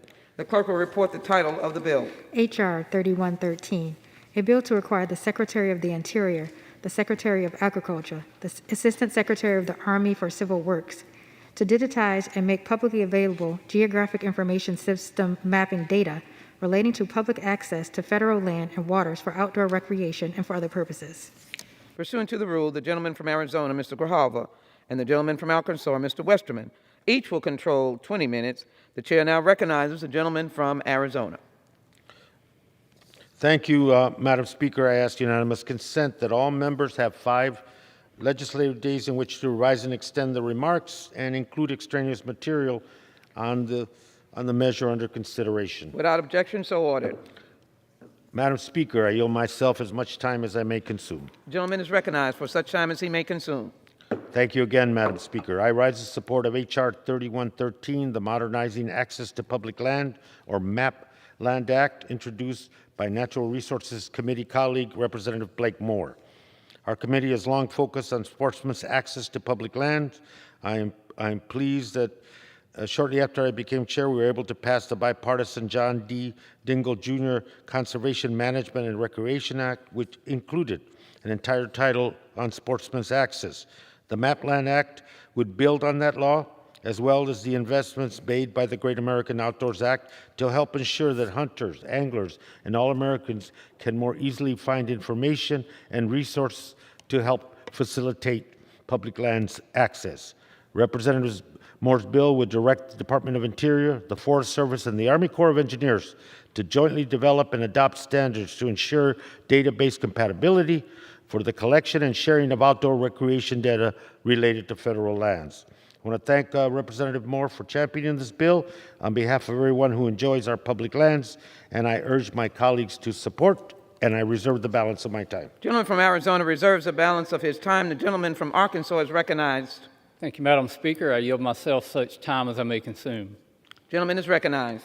Madam Speaker, I also rise in support along with Chairman Grijalva and thank him for his support of H.R. 3113, the MAPLAND Act offered by the ranking member of the Natural Resources Subcommittee on Oversight and Investigations, Mr. Blake Moore of Utah. This bill directs the Department of the Interior, the U.S. Forest Service, and the Army Corps of Engineers to jointly develop and adopt interagency standards for the collection and dissemination of outdoor recreation data on federal lands. Our nation's outdoorsmen and women are increasingly reliant on digital mapping and GPS technologies to hunt, fish, and enjoy other recreation activities on our nation's complicated patchwork of federal lands. Unfortunately, inconsistent and incomplete digital mapping data frequently prevents the public and federal land management agencies from maximizing the full benefits of these technologies. Mr. Moore's bill requires our federal land management agencies to digitize records of easements and rights-of-way across private lands so the public will have a better understanding of federal land access points and ensure that Americans recreating stay safe and avoid trespassing. Outdoor recreation is vital to our nation's economy, and the way we expand outdoor recreation is to expand access. I commend Mr. Moore for his hard work on this important legislation to modernize our federal land management records, and I urge adoption of the measure. I reserve the balance of my time. Gentleman from Arkansas reserves the balance of his time. The gentleman from Arizona is now recognized. I reserve the balance, Madam Chair. Gentleman reserves. Gentleman from Arkansas. Madam Speaker, I yield 5 minutes to the gentleman from Utah, Mr. Moore. Gentleman from Utah is recognized for 5 minutes. Madam Speaker, I rise today to urge my colleagues to support H.R. 3113, the Modernizing Access to Our Public Land, or MAPLAND Act. Access to America's lands is critical. Driven in part by the COVID-19 pandemic, We're seeing more people hunt, fish, hike, and bike than ever before. Recreating on these lands creates fond memories, improves the physical and mental health of Americans, and contributes significantly to our economy. Each year, outdoor recreation across the country injects $887 billion into our economy. These dollars support communities in Utah and nationwide, contribute to high-paying jobs, and connect us through our shared hobbies and interests. There are roughly 640 million acres of lands in the federal estate. Of these, more than 9 million acres in the western United States have no permanent legal means of access. Land users understand firsthand the shortage of information that exists on which lands are open, how they can be assessed, and more. In fact, tens of thousands of important land access files are currently outdated or only in paper form, filling up cabinets in office building basements. This just simply isn't good enough for the 21st century. This lack of access to crucial information prevents us from enjoying all our lands have to offer, makes it more difficult for the hardworking employees at our land management agencies to do their jobs. It's time to fix these problems by modernizing the data behind our federal lands.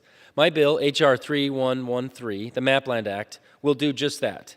This bipartisan and bicameral common sense legislation will help our federal land management agencies work together better by creating shared data standards and improving the digital information available to all who visit our lands.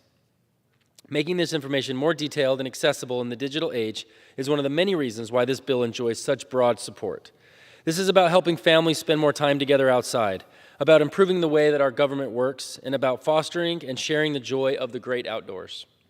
I am very grateful to Ranking Members Fulcher and Westerman and Chairman Neguse and Grijalva for co-sponsoring the Mapland Act and helping drive it forward. I'm also very grateful for staff members and stakeholder groups who worked closely with my office at all hours on this important effort that will help bring our lands into the 21st century. This has truly been a collaborative effort that will reverberate for years to come, and one that I have been proud to be a part of.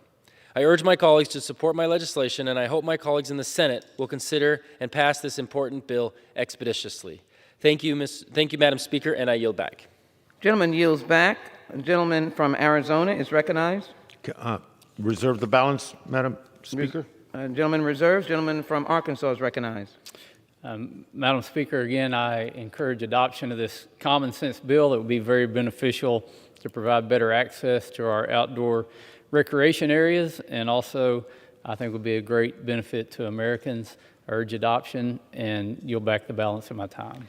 Gentleman from Arkansas yields back all time of his, and I now recognize the gentleman from Arizona, Mr. Grijalva. Thank you, Madam Speaker. I concur with Ranking Member Westerman and urge support of the legislation and yield back the balance. Gentleman from Arizona yields back all of his time. All time being yielded. The question is, will the House suspend the rules and pass the bill H.R. 3113 as amended?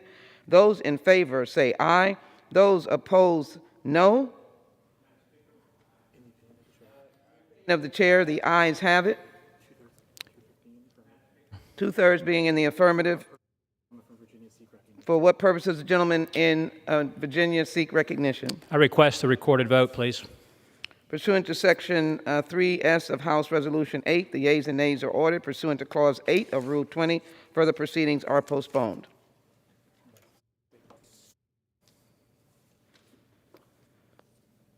For what purposes does the gentleman from Arizona seek recognition?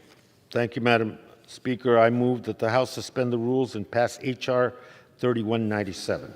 The clerk will report the title of the bill. Union Calendar Number 195, H.R. 3197, a bill to direct the Secretary of the Interior to convey to the city of Eunice, Louisiana, certain federal lands in Louisiana and for other purposes. Pursuant to the rule, the gentleman from Arizona, Mr. Grijalva, and the gentleman from Arkansas, Mr. Westerman, each will control 20 minutes. The chair recognizes the gentleman from Arizona. Thank you again, Madam Speaker, and I ask unanimous consent that all members may have 5 legislative days in which to revise and extend their remarks and include extraneous material under the measure under consideration. So ordered without objection. Madam Speaker, I yield myself as much time as I may consume. The gentleman is now recognized for as much time as he may consume. Thank you, Madam Speaker. I rise in support of H.R. 3197, the Save the Liberty Theater Act, introduced by my colleague, Representative Mike Johnson. This bill would direct the Secretary of Interior to convey a small piece of historic Liberty Theater to the city of Eunice, Louisiana. Although the theater is owned and operated by the city, it is adjacent to the Prairie Arcadia Cultural Center, which is owned by the National Park Service as a unit of the Jean Lafitte National Historic Park. In the 1980s, Park Service ended up building an annex to the theater in order to construct an ADA-compliant ramp and to house an air conditioning system for the two buildings. Now the city of Eunice plans to build its own HVAC system. Consolidation of the property is a win-win. It will allow rehabilitation of the Liberty Theater to move forward and decrease operating costs for the National Park Service. It is a common sense piece of legislation I'm pleased to support today, and I thank Representative Johnson for bringing the bill forward and bringing it to our attention, and urge our colleagues to support the passage today and reserve the balance of our time. Gentleman from Arizona reserves the balance of his time. The gentleman from Arkansas is recognized. Thank you, Madam Speaker. I yield myself such time as I may consume. Gentleman is recognized for such time as he may consume. Madam Speaker, I also rise in support, along with Chairman Grijalva, of H.R. 3197, the Save the Liberty Theater Act, offered by Mr. Johnson of Louisiana. Mr. Johnson's bill transfers a federally owned annex to the city of Eunice, Louisiana, so the city can complete critical renovations to the historic Liberty Theater.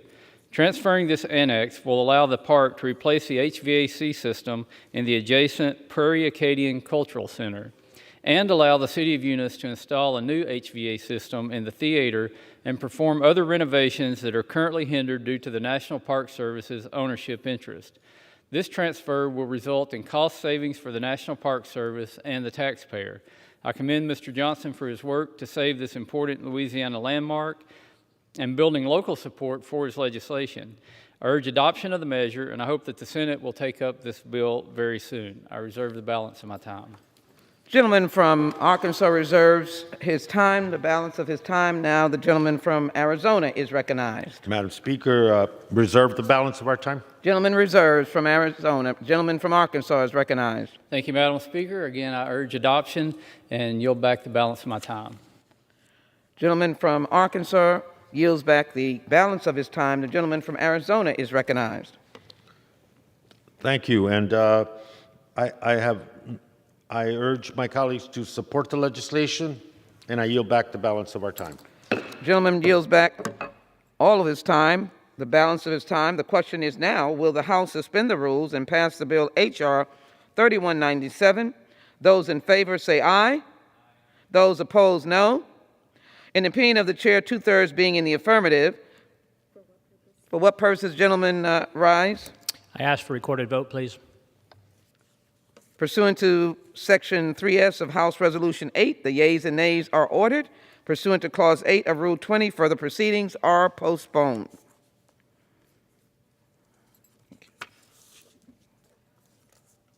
For what purposes does the gentleman from Arizona seek recognition? Thank you, Madam Speaker. I move that the House suspend the rules and pass H.R. 4380. The clerk will report the title of the bill. Union Calendar Number 193, H.R. 4380, a bill to designate the El Paso Community Healing Garden National Memorial and for other purposes. Pursuant to the rule, the gentleman from Arizona, Mr. Grijalva, and the gentleman from Arkansas, Mr. Westerman, each will control 20 minutes. The chair now recognizes the gentleman from Arizona. Thank you, Madam Speaker, and I ask unanimous consent that all members may have 5 legislative days in which to revise and extend their remarks and include extraneous material on the measure under consideration. Without objection, so ordered. Madam Speaker, I yield myself as much time as I may consume. Gentleman is recognized for such time as he may consume. Thank you again, Madam Speaker. I rise in support of H.R. 4380, a bill to designate the El Paso Community Healing Garden National Memorial, introduced by my colleague, Representative Veronica Escobar. On January 3rd, 2019, El Paso, Texas, was the target of a horrific domestic terrorist attack that took 23 lives, injured another 23 people, and devastated communities across the nation. The mass shooting occurred at a Walmart supercenter on the east side of El Paso and is arguably the deadliest targeted attack against Latinos in modern American history. Following the attack, the County of El Paso approved the construction of the El Paso Community Healing Garden to provide a community the community with a space to honor victims and survivors and to heal. My heart goes out to all the victims of this horrific attack, and while I know there is nothing we can do to turn back the clock, I hope that our efforts to recognize this site as a national memorial will help bring some solace and healing to the community. I thank Representative Escobar for championing this important bill, and I urge my colleagues to support it. And Madam Speaker, and I reserve the balance of our time. Gentleman from Arizona reserves the balance of his time. The gentleman from Arkansas, Mr. Westerman, is now recognized. Madam Speaker, I yield myself such time as I may consume. Gentleman is recognized for such time as he may consume. Thank you, Madam Speaker. Again, along with Chairman Grijalva, I rise in support of H.R. 4380, which would designate the El Paso Healing Garden in El Paso, Texas, as a national memorial. On August 3, 2019, 23 people tragically lost their lives and more than 20 were injured when a gunman opened fire at a Walmart in El Paso. In 2020, the County of El Paso approved the construction of the El Paso Community Healing Garden to provide a space to honor victims and survivors and aid in the healing process. I hope that the El Paso Healing Garden will continue to bring peace and comfort to the families who lost loved ones in this senseless and horrific attack. I urge my colleagues to support this measure and reserve the balance of my time. The gentleman from Arkansas reserves the balance of his time. The gentleman from Arizona is now recognized. Thank you, Madam Speaker. And I yield as much time as she may consume to the gentlewoman from Texas, the sponsor of the legislation, Representative Escobar. The gentlelady from Texas is recognized for as much time as she may consume. Thank you, Mr. Chairman. Madam Speaker, I rise today in strong and enthusiastic support of my bill, H.R. 4380, the El Paso Community Healing Garden National Memorial Act. My bill will designate the El Paso County Healing Garden at Ascarate Park in El Paso, Texas, as a national memorial and help ensure that our entire country honors the 23 innocent lives we lost in the attack on El Paso on August 3, 2019. I rise today for my legislation, but I also rise in memory of the 23 souls who were killed by a domestic terrorist. I rise for the 22 other victims who were injured in the attack, and I rise for their loved ones, their families, friends, and for an entire community rocked by white supremacy. On the morning of Saturday, August 3, 2019, a 21-year-old gunman drove more than 11 hours and hundreds of miles to get to El Paso. He used an AK-47 and opened fire at a busy Walmart while families were shopping for groceries, getting their prescriptions filled, buying school supplies for their children.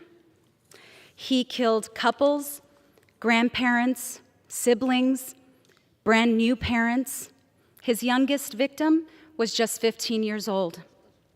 It was the deadliest targeted attack on Latinos in modern American history. The weapon he used wasn't just intended to kill.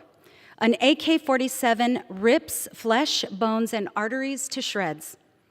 Most of the survivors from the attack don't just live with the scars that we can't see in front of us, but they live with unbelievable physical agony, and they also have to shoulder the financial consequences of ongoing surgeries and medical care, even years later. When he turned himself in, the domestic terrorist confessed to police that he drove to El Paso to slaughter Mexicans and immigrants. He published a screed online just before the massacre, and in it, he cited the anti-immigrant Great Replacement theory and xenophobic hate speech, claiming that he was combating what he called the, quote, Hispanic invasion of Texas, end quote. This is the same language, these are the same theories, the same hate and racism that we still hear today from right-wing public figures and the former president, whose favorite scapegoats are still vulnerable immigrants. These people should have seen that their words have power.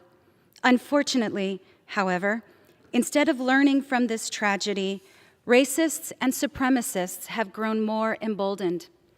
And why wouldn't they? They are radicalized nightly by a national media outlet disguised as quote unquote news that runs unchecked, their talking points openly parroted by leaders here in the halls of Congress.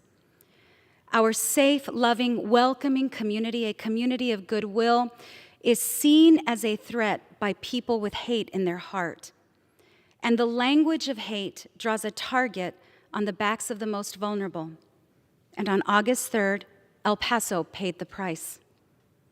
El Pasoans, however, came together in the immediate aftermath of the shooting, and we did what we do best: take care of each other, stand united, stand in love.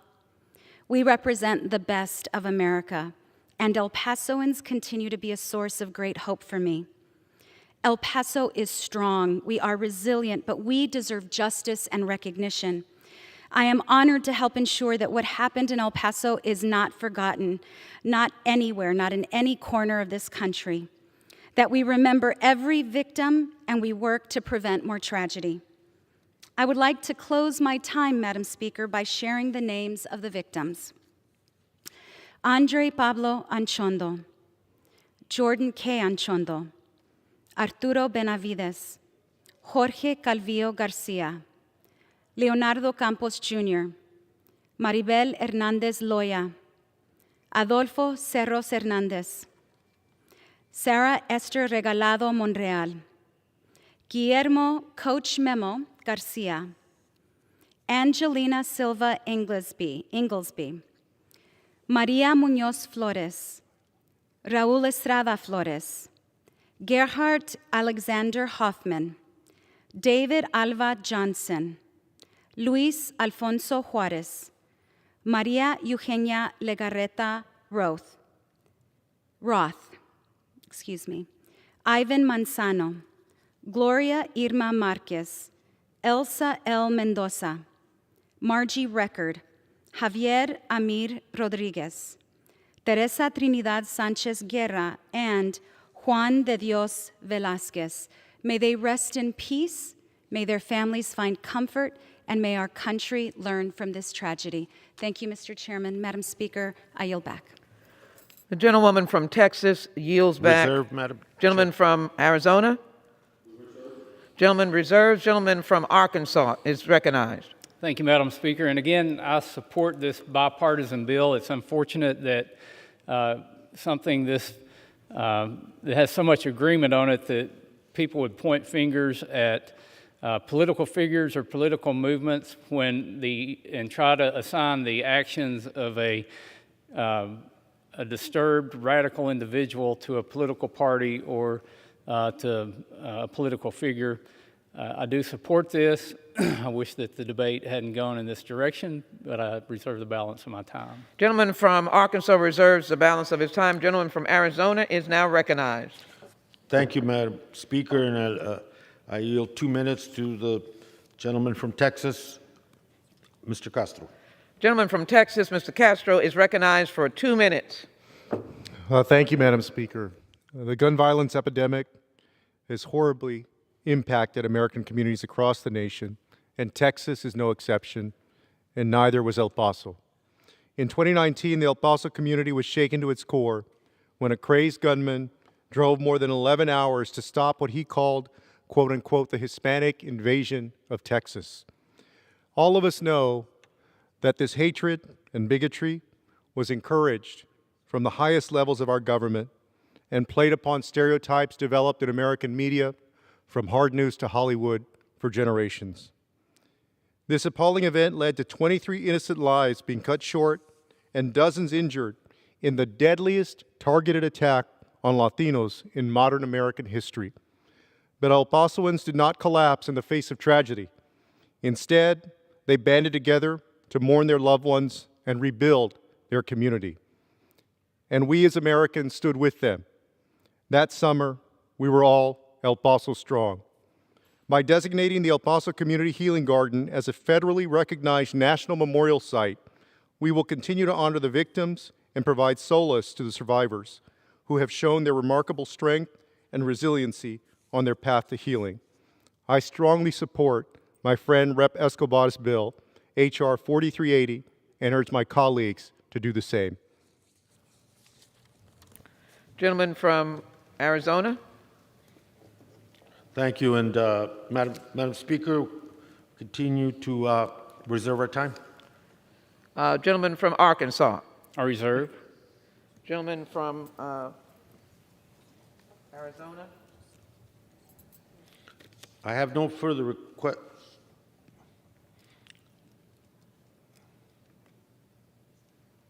Excuse me.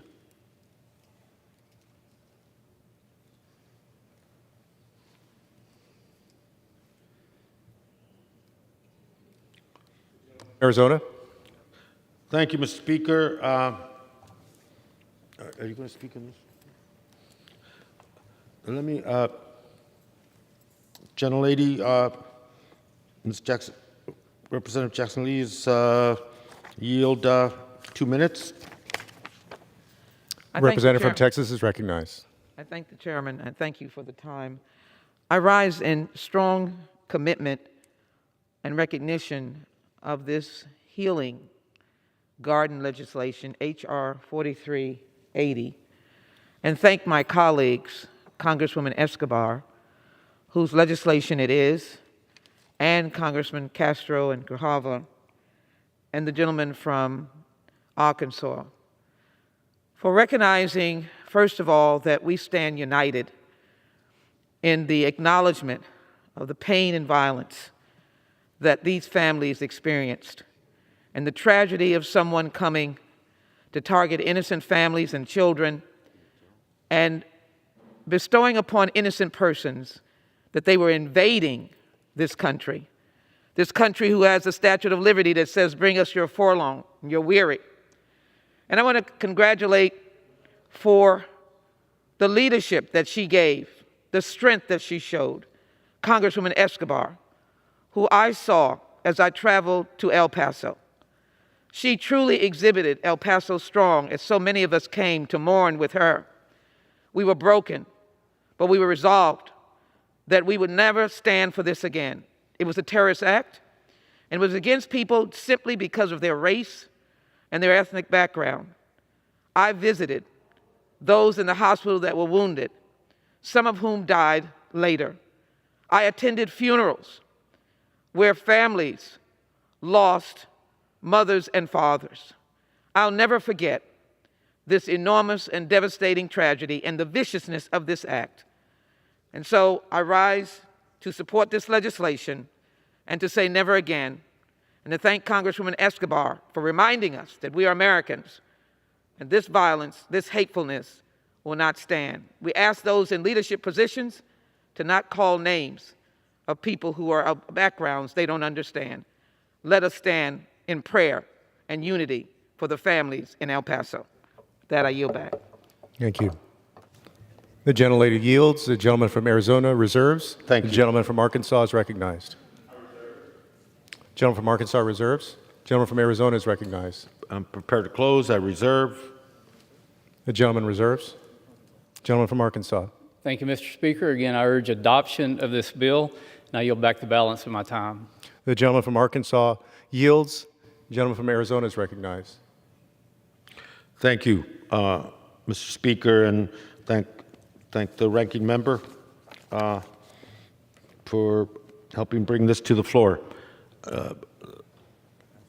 Representative Escobar, and on this particular piece of legislation, it's not merely a reminder or a political statement. It is a memorial, an acknowledgement of a tragedy, an acknowledgement of the need for reconciliation, the need for healing, the need for understanding, and the need to have the conversations as communities that we need to have, so that if we do nothing else to prevent this kind of deranged violence, we can at least begin to heal and talk about the issue in a way that maybe reaches part of that end, to reduce this kind of violence in general.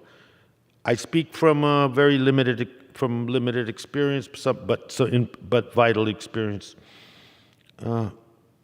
Our former colleague, Representative Giffords, was There was an attempted assassination. 6 people died. Congressman, on your corner, where she would hold events for people to come and talk to her about the issues facing our nation and facing the district. That unique ability of this democracy of ours for their elected officials to be accessible to the public that they represent. She was shot, almost died, survived, and we have a memorial to that event in Tucson. And it has proven to be a rallying point. It has proven to be a great instrument for nonviolence, and it is a forum for discussion and growth, the growth of tolerance and understanding in Tucson, Arizona.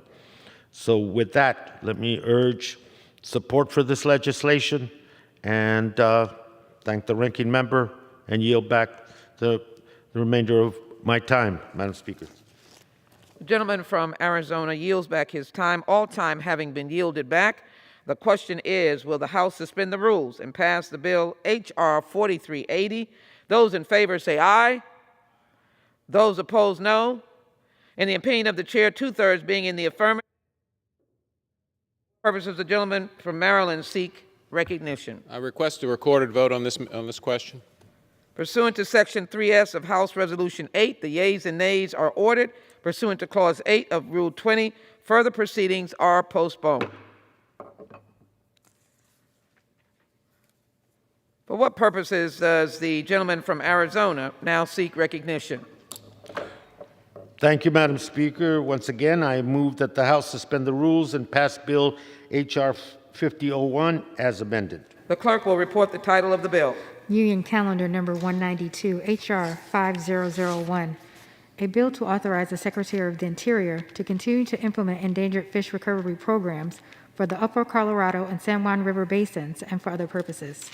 Pursuant to the rule, the gentleman from Arizona, Mr. Grijalva, and the gentleman from Arkansas, Mr. Westerman, will control 20 minutes. The chair recognizes the gentleman from Arizona.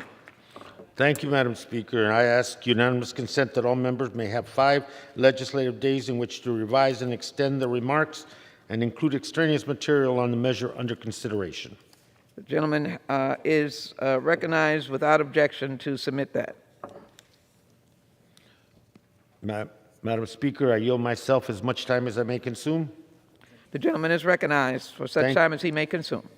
Thank you, Madam Speaker. I rise in support of H.R. 5001, introduced by Natural Resources Committee colleague Representative Joe Neguse of Colorado. This bipartisan bill would reauthorize 2 programs that are working to recover threatened and endangered fish in the Upper Colorado River Basin. This legislation will continue the collaboration work of tribes, water users, environmental groups, local utilities, and state and federal agencies that are partnering to recover 4 fish species currently listed on the Endangered Species under the Endangered Species Act as either threatened or endangered.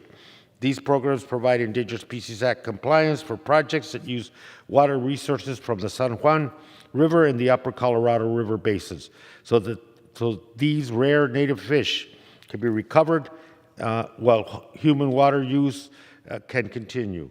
With the conservation actions undertaken through the recovery programs, 1 fish was downlisted from endangered to threatened last year, and another fish is under consideration for downlisting to threatened as well. And this good work is important that it continue. I want to commend my colleague, the chair of the Public Lands Subcommittee, Representative Neguse, for his leadership on this bill, and I urge my colleague to support the legislation, and I reserve the balance of my time. Gentleman reserves the balance of his time. Gentleman from Arkansas is recognized. Madam Speaker, I yield myself such time as I may consume. Gentleman is recognized for such time as he may consume. Madam Speaker, H.R. 5001 would extend the Upper Colorado and San Juan recovery implementation programs and their reporting requirements for an additional year. The programs provide Endangered Species Act compliance for more than 2,500 water and power projects that withdraw more than 3.7 million acre-feet of water for human needs.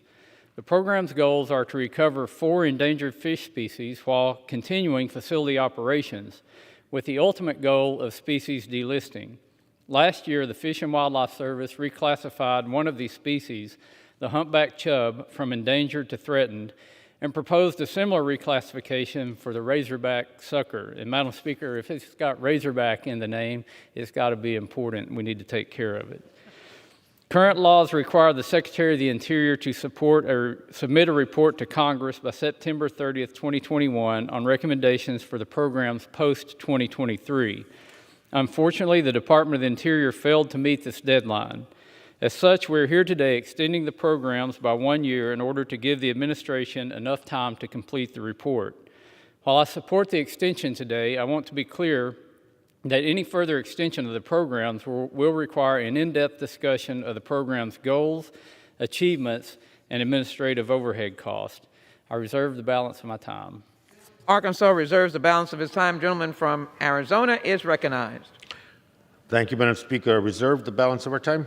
Gentleman from Arizona reserved. Gentleman from Arkansas is recognized. I'm ready to close if the gentleman's ready to close. Gentleman from Arkansas is recognized.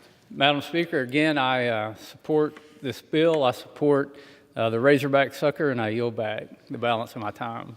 Gentleman from Arkansas yields back the balance of his time. Gentleman from Arizona is recognized. Thank you, Madam Speaker. And well, it's good to know that the ranking member has a weakness, and so we're going to put razorback in every piece of legislation from now on. And I yield.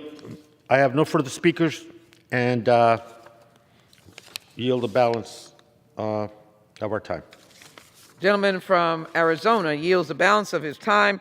The question is, will the House suspend the rules and pass the bill H.R. 5001 as amended? Those in favor say aye. Those opposed, no. In the opinion of the chair, 2/3 being in the affirmative. For what purpose does the gentleman from Maryland rise? Madam Speaker, on this question, I request the yeas and nays. Pursuant to Section 3S of House Resolution 8, the yeas and nays are ordered. Pursuant to Clause 8 of Rule 20, further proceedings are postponed.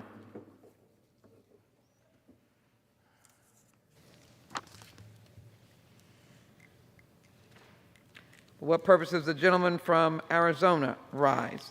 Thank you, Madam Speaker. I move that the House suspend the rules and pass H.R. 6434. The clerk will report the title of the bill. Union Calendar Number 191, H.R. 6434, a bill to direct the Secretary of the Interior to establish within the National Park Service the Japanese-American World War II History Network and for other purposes. Pursuant to the rule, the gentleman from Arizona, Mr. Grijalva, and the gentleman from Arkansas, Mr. Westerman, each will control 20 minutes. The chair recognizes the gentleman from Arizona. Thank you, Madam Speaker. I ask unanimous consent that all members may have 5 legislative days in which to revise and extend the remarks and include extraneous material for the measure under consideration. So ordered without objection. Madam Speaker, I yield myself as much time as I may consume. Gentleman is recognized for such time as he may consume. Thank you, Madam Speaker. I rise in support of 6434, the Japanese-American World War II History Network Act, introduced by my Natural Resources Committee colleague, Representative Jay Oberlin. His bill would direct the Secretary of Interior to establish the Japanese-American World War II History Network within the National Park Service. Between 1942 and 1945, the U.S. government wrongfully imprisoned approximately 120,000 Japanese Americans, most of whom were U.S. citizens. Many of the U.S. government's activities during World War II were done in secrecy and were not accurately represented to the public in the years after the war. Designating this network would support education and awareness of people, places, and events that were associated with the wrongful incarceration of Japanese Americans.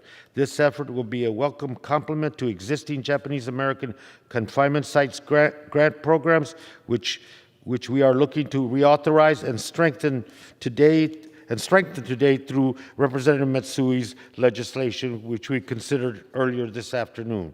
I want to thank Representative Obernolt for championing this legislation, and I urge my colleagues to support and I reserve the balance of my time. Gentleman from Arizona reserves the balance of his time. Gentleman from Arkansas is recognized. Madam Speaker, I yield myself such time as I may consume. Gentleman is recognized for such time as he may consume. Madam Speaker, I rise in support of H.R. 6434, offered by my committee colleague, Mr. Obernolte of California, to establish a Japanese-American World War II history network within the National Park System. And as Chairman Grijalva stated, this bill is complementary to the previous bill we considered today with the JAX program in it.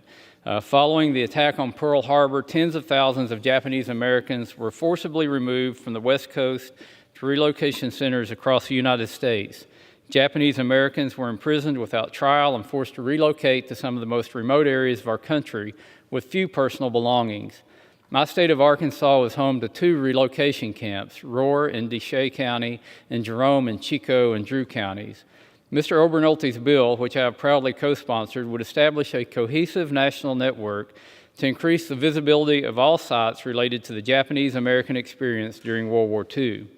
The network will be similar to existing networks established in recent years to connect sites associated with the Underground Railroad, the Reconstruction era, and the African-American Civil Rights Movement.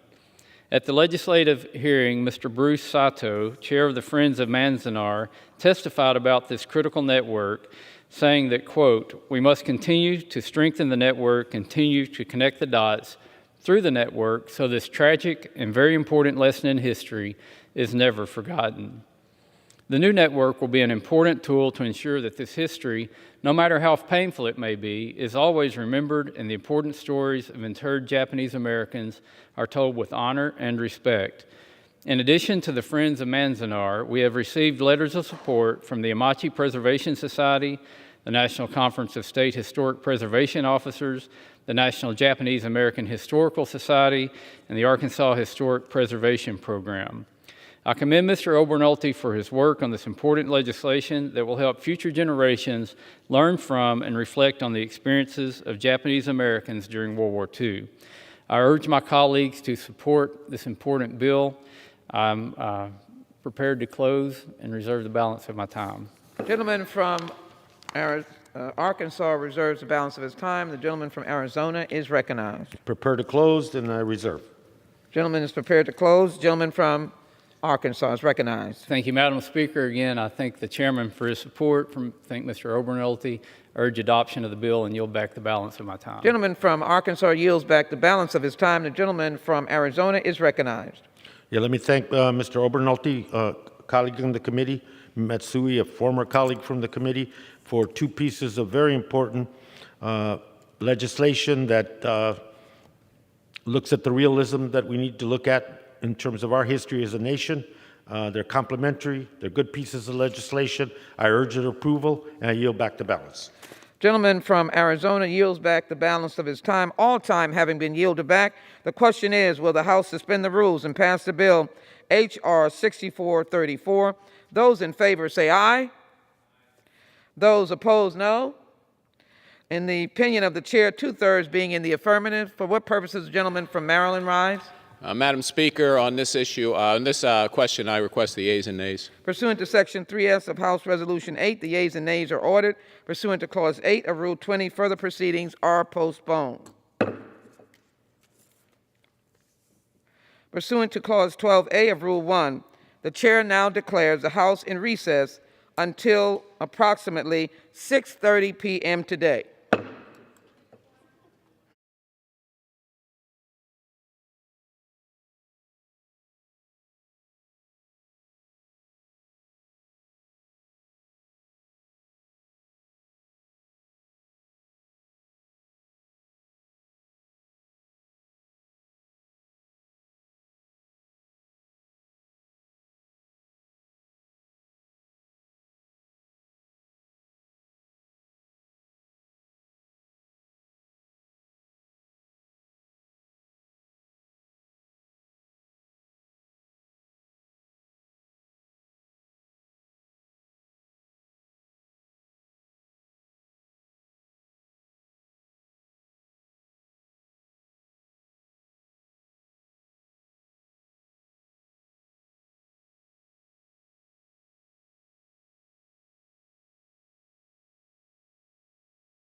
House will be in order.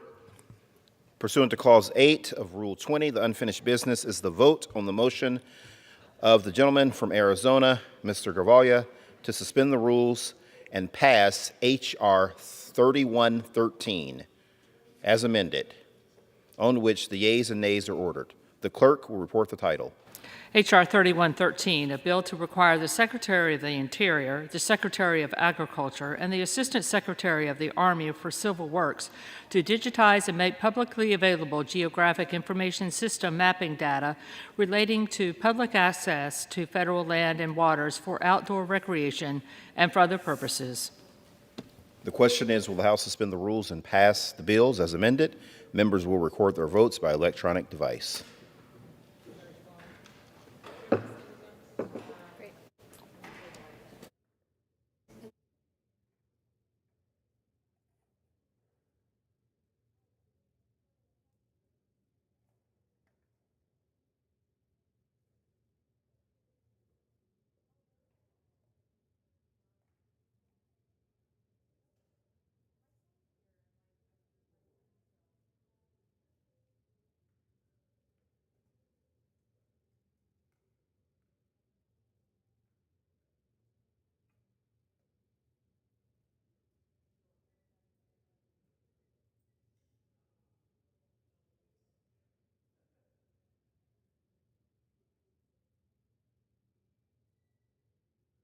For what purpose does the gentleman from Colorado seek recognition?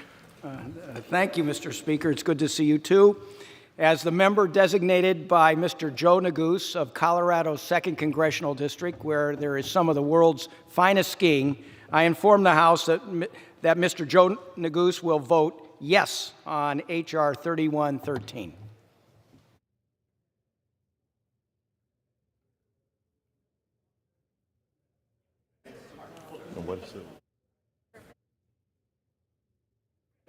For what purpose does the gentlewoman from New York seek recognition?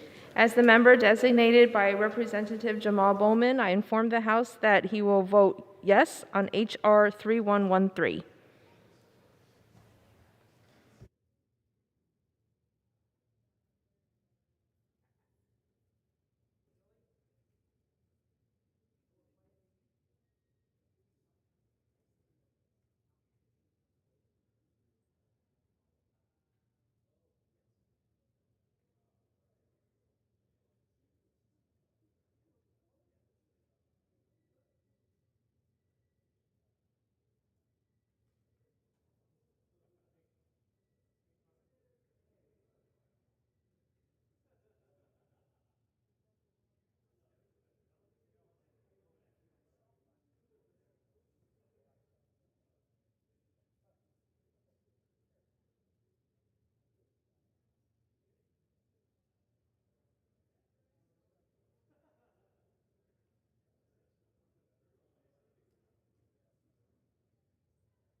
For what purpose does the gentlewoman from Indiana seek recognition?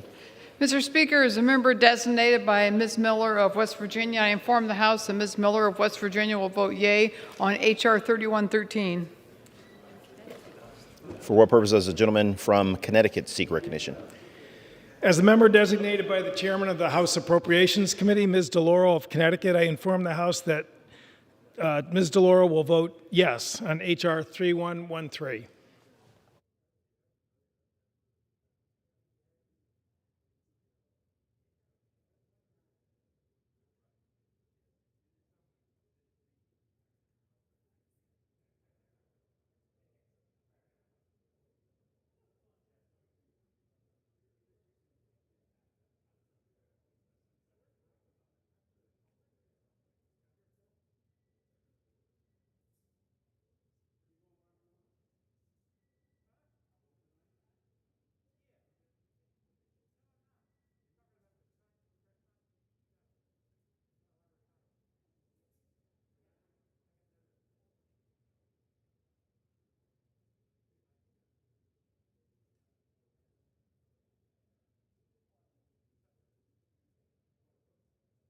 For what purpose does the gentleman from California seek recognition?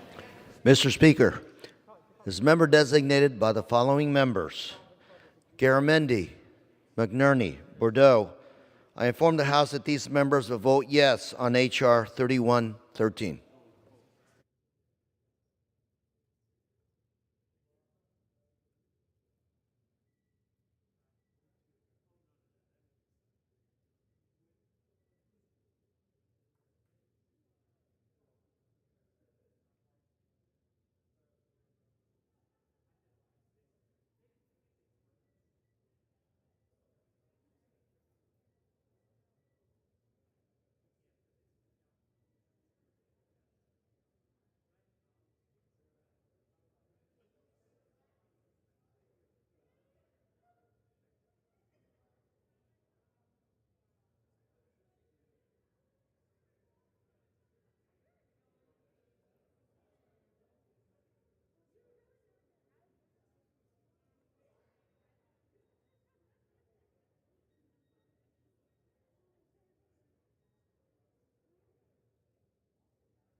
For what purpose does the gentleman from Pennsylvania seek recognition?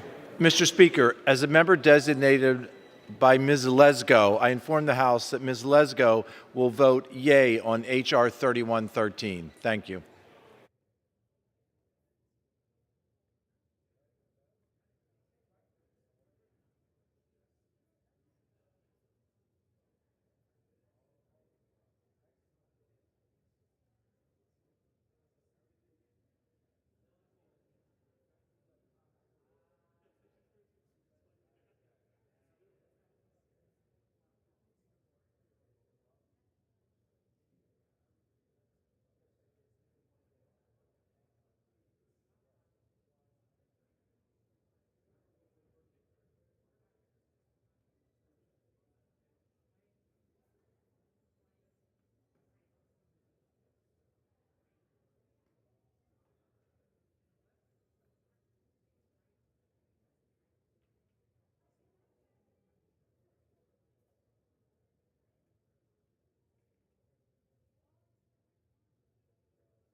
Does what purpose from the gentleman from Michigan seek recognition? Mr. Speaker, as the member designated by Mr. Fortenberry of Nebraska, I inform the House that Mr. Fortenberry will vote yes on H.R. 3113.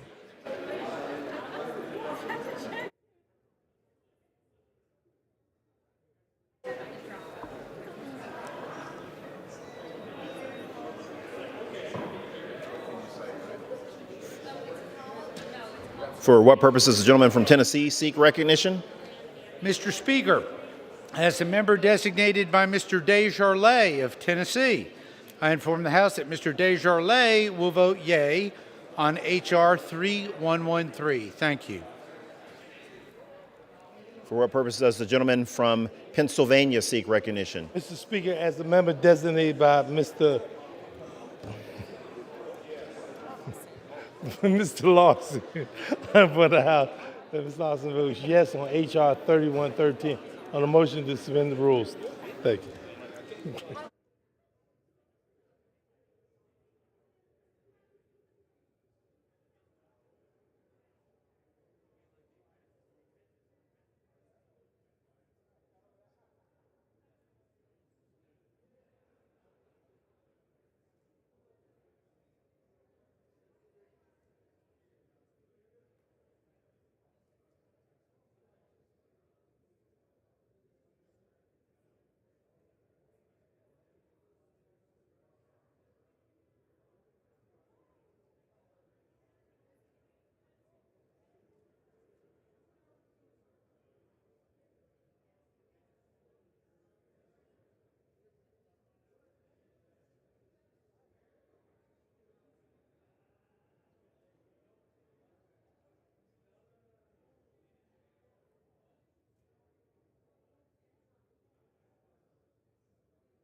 For what purpose does the gentleman from New York seek recognition?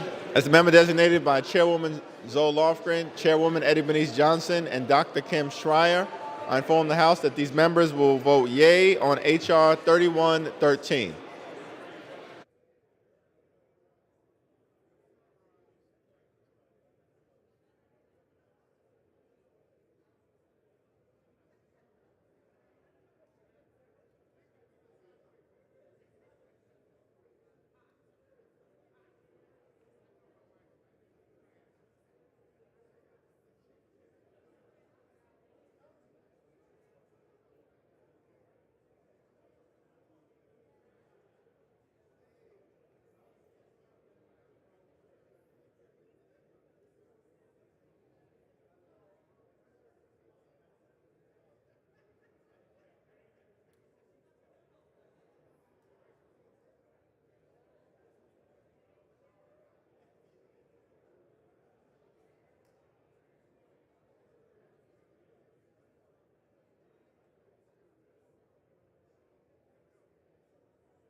For what purpose does the gentleman from Pennsylvania seek recognition? Mr. Speaker, as the member designated by Mr. Lukemeyer of Missouri, I inform the House that Mr. Lukemeyer will be voting yea on H.R. 3113.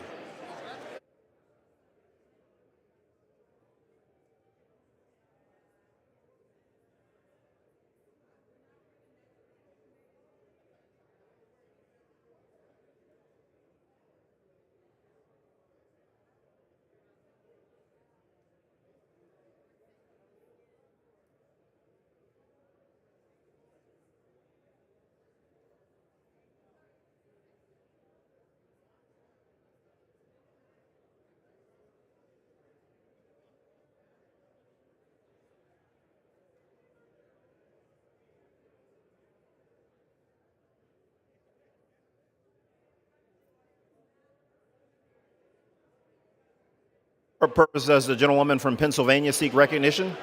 As the member designated by Ms. Dean and Mr. Phillips, I inform the House that those members will vote aye on H.R. 3113.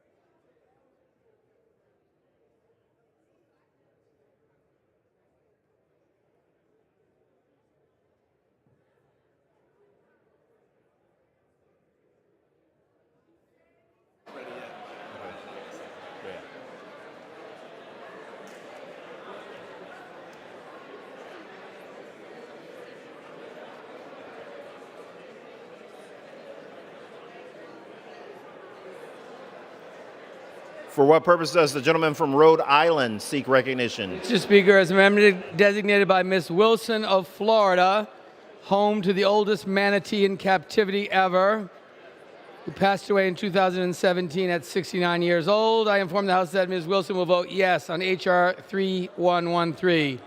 As the member designated by Ms. Titus of Nevada,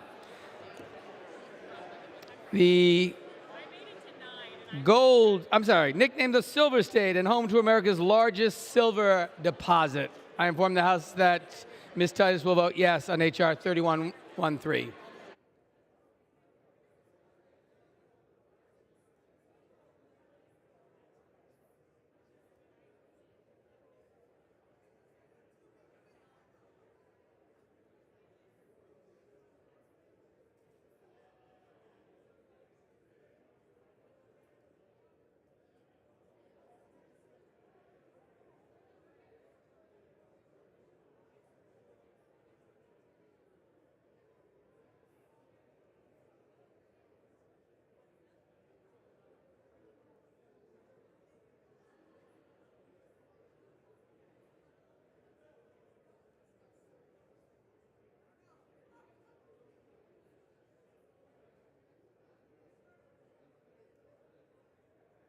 For what purpose does the gentlewoman from Texas seek recognition?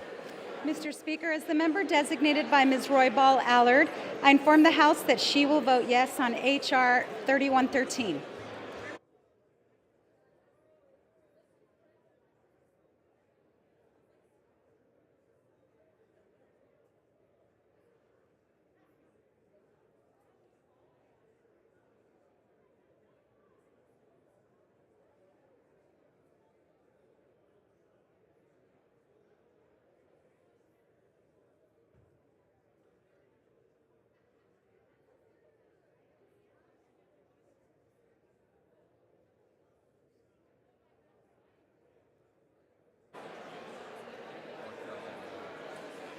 For what purpose does the gentleman from North Carolina seek recognition?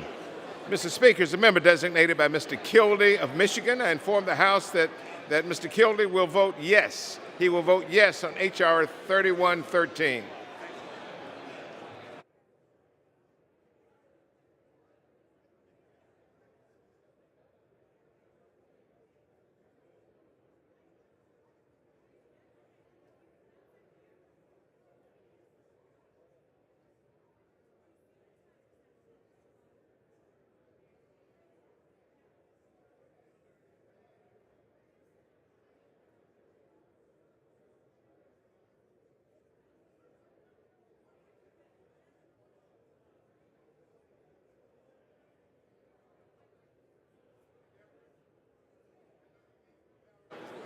New York, right? For what purpose does the gentleman from New York seek recognition? Mr. Speaker, as a member designated by Mr. Upton from the state of Michigan, I inform the House that Mr. Upton will vote yea on H.R. 3113. For what purpose does the gentleman from Texas seek recognition? And still I rise, Mr. Speaker, as the member designated by the Honorable Henry Cuellar of Texas. I inform the House that Mr. Cuellar of Texas will vote yes on H.R. 3113.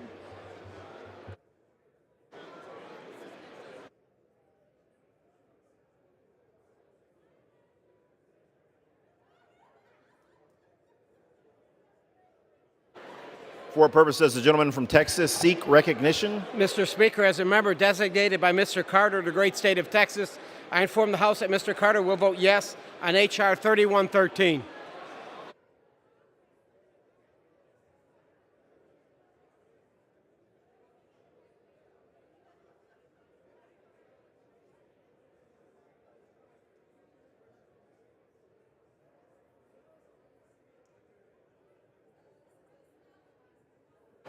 For what purpose does the gentlewoman from Texas seek recognition?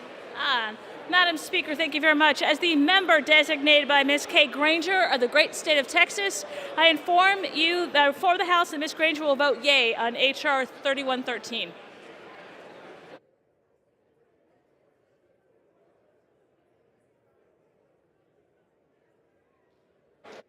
For what purpose does the gentlewoman from Michigan seek As recognition? the member designated by Ms. Marcy Kaptur, I inform the House that she will vote yes on H.R. 3113.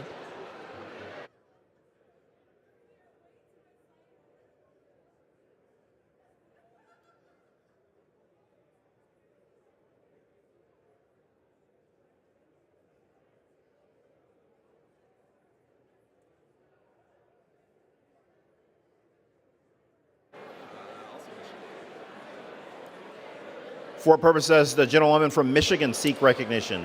Thank you. As a member designated by Ms. Salazar of Florida, pursuant to H-Res 8, I inform the House that Ms. Salazar will vote yes on H.R. 3113. For what purpose does the gentleman from New York seek recognition? Or Ann Hannick.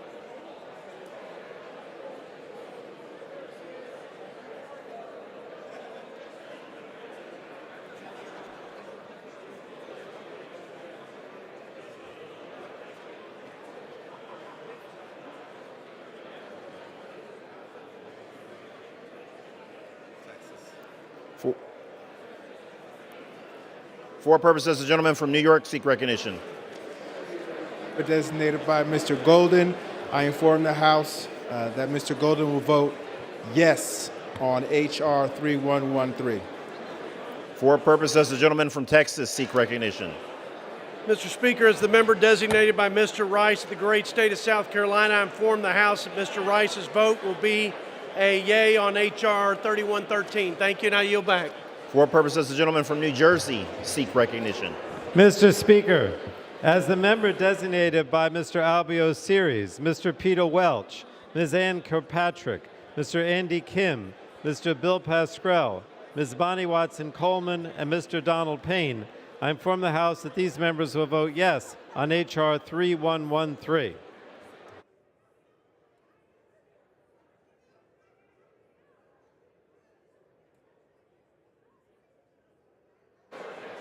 For what purpose does the gentlewoman from Florida seek recognition? Mr. Speaker, as the member designated by Mr. Christ of Florida, I inform the House that Mr. Christ will vote yay on H.R. 3113.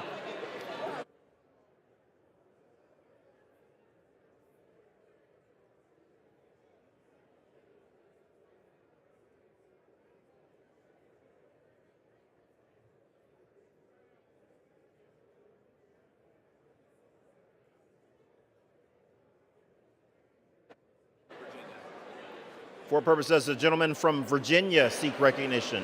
Mr. Speaker, as the member designated by Mr. Harder of California, Mr. DeSaulnier of California, Mr. Ryan of Ohio, Mr. Lamb of Pennsylvania, Mr. Neal of Massachusetts, Mr. Trone of Maryland, and Mr. Swazi of New York.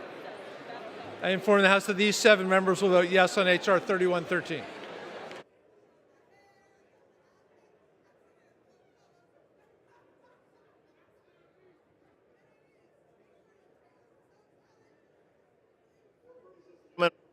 California seek recognition.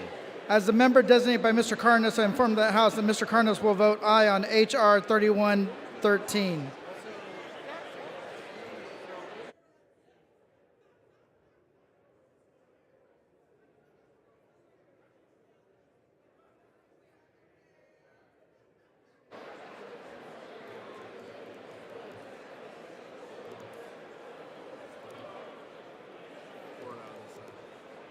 For what purpose does the gentlewoman from Florida seek recognition?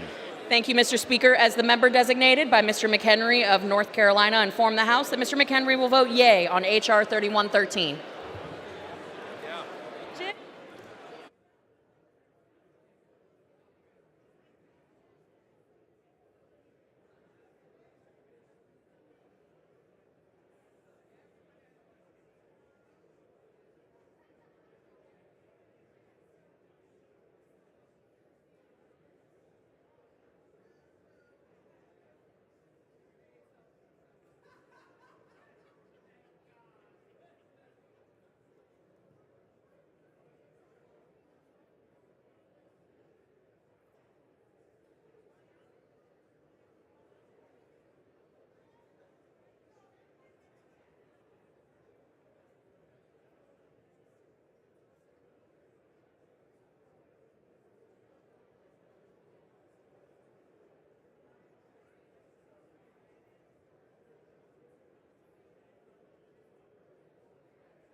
Gentleman from Virginia seek recognition. Mr. Speaker, as the member designated by Ms. Porter and Mr. Connolly, I inform the House that these members will vote yes on H.R. 3113.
For what purpose does the gentleman from Indiana seek recognition? As the member designated by Mr. Cahaley, I inform the House that these members will vote yea on H.R. 3113.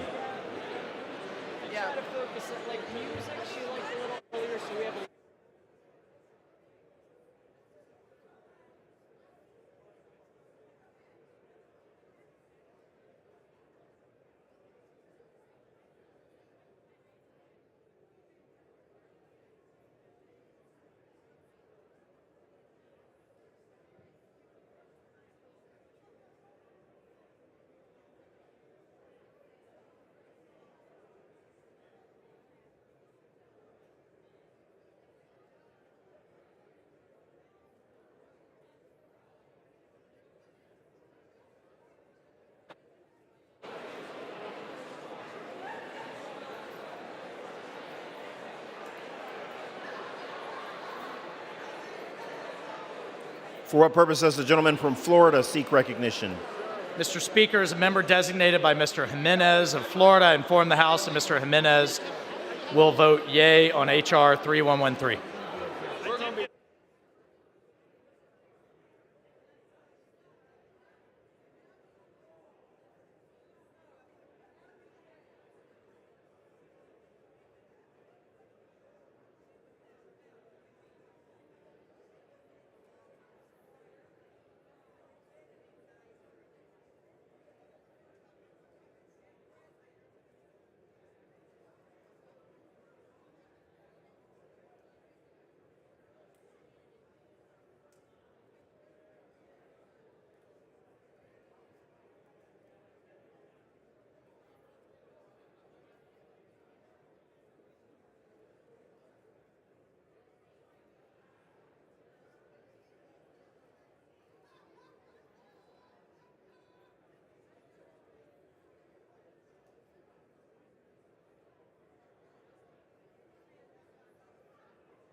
On this vote, the yeas are 414, the nays are 9. 2/3 being in the affirmative, the rules are suspended, the bill is passed, and without objection, the motion to reconsider is laid on the table.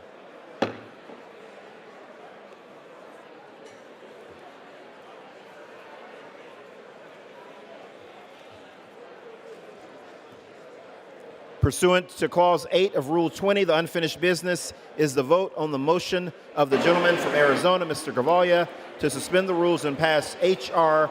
5001 as amended, on which the yeas and nays are ordered. The clerk will report the title. Union Calendar Number 192, H.R. 5001, a bill to authorize the Secretary of the Interior to continue to implement endangered fish recovery programs for the Upper Colorado and San Juan River basins and for other purposes. The question is, will the House suspend the rules and pass the bills as amended? Members will record their votes by electronic device. For what purpose does the gentlewoman from Virginia seek recognition? Mr. Speaker, as a member designated by Ms. Porter and Mr. Connolly, I inform the House that these members will vote yes on H.R. 5001. For what purpose does the gentleman from Tennessee seek recognition? Mr. Speaker, as a member designated by Mr. Desjardins of Tennessee, I inform the House that Mr. Desjardins will vote yea on H.R. 5001. Thank you. For what purpose does the gentleman from New York seek recognition? As the member designated by Chairwoman Eddie Bernice Johnson, Chairwoman Lofgren, and Dr. Kim Schreier, inform the House that these members will vote yea on H.R. 5001. For what purpose does the gentleman from Pennsylvania seek recognition? Mr. Speaker, as a member designated by Ms. Lesko, I inform the House that Ms. Lesko will vote Nay on H.R. 5001. For what purpose does the gentleman from Colorado seek recognition? Hello, Mr. Speaker. How are you? As a member designated by Mr. Joe Neguse of Colorado's 2nd Congressional District, the home of the National Center for Atmospheric Research, I inform the House that that Mr. Neguse will vote yes on H.R. 5001. For what purpose does the gentlewoman from Michigan seek recognition? As a member designated by Ms. Salazar of Florida, pursuant to H.Res. 8, I inform the House that Ms. Salazar will vote yes on H.R. 5001. For what purpose does the gentlewoman from Texas seek recognition? Mr. Speaker, as the member designated by Ms. Roybal Allard, I inform the House that she will vote yes on H.R. 5001. For what purpose does the gentlewoman from Indiana seek recognition? Mr. Speaker, as a member designated by Ms. Miller of West Virginia, I inform the House that Ms. Miller will vote yea on H.R. 5001. For what purpose does the gentleman from New Jersey seek recognition? Did he call me? Mr. Speaker, as the member designated by Mr. Albio Series, Mr. Peter Welch, Ms. Ann Kirkpatrick, Mr. Andy Kim, Mr. Bill Pascrell, Ms. Bonnie Watson Coleman, and Mr. Donald Payne, I inform the House that these members will vote yes on H.R. 5001.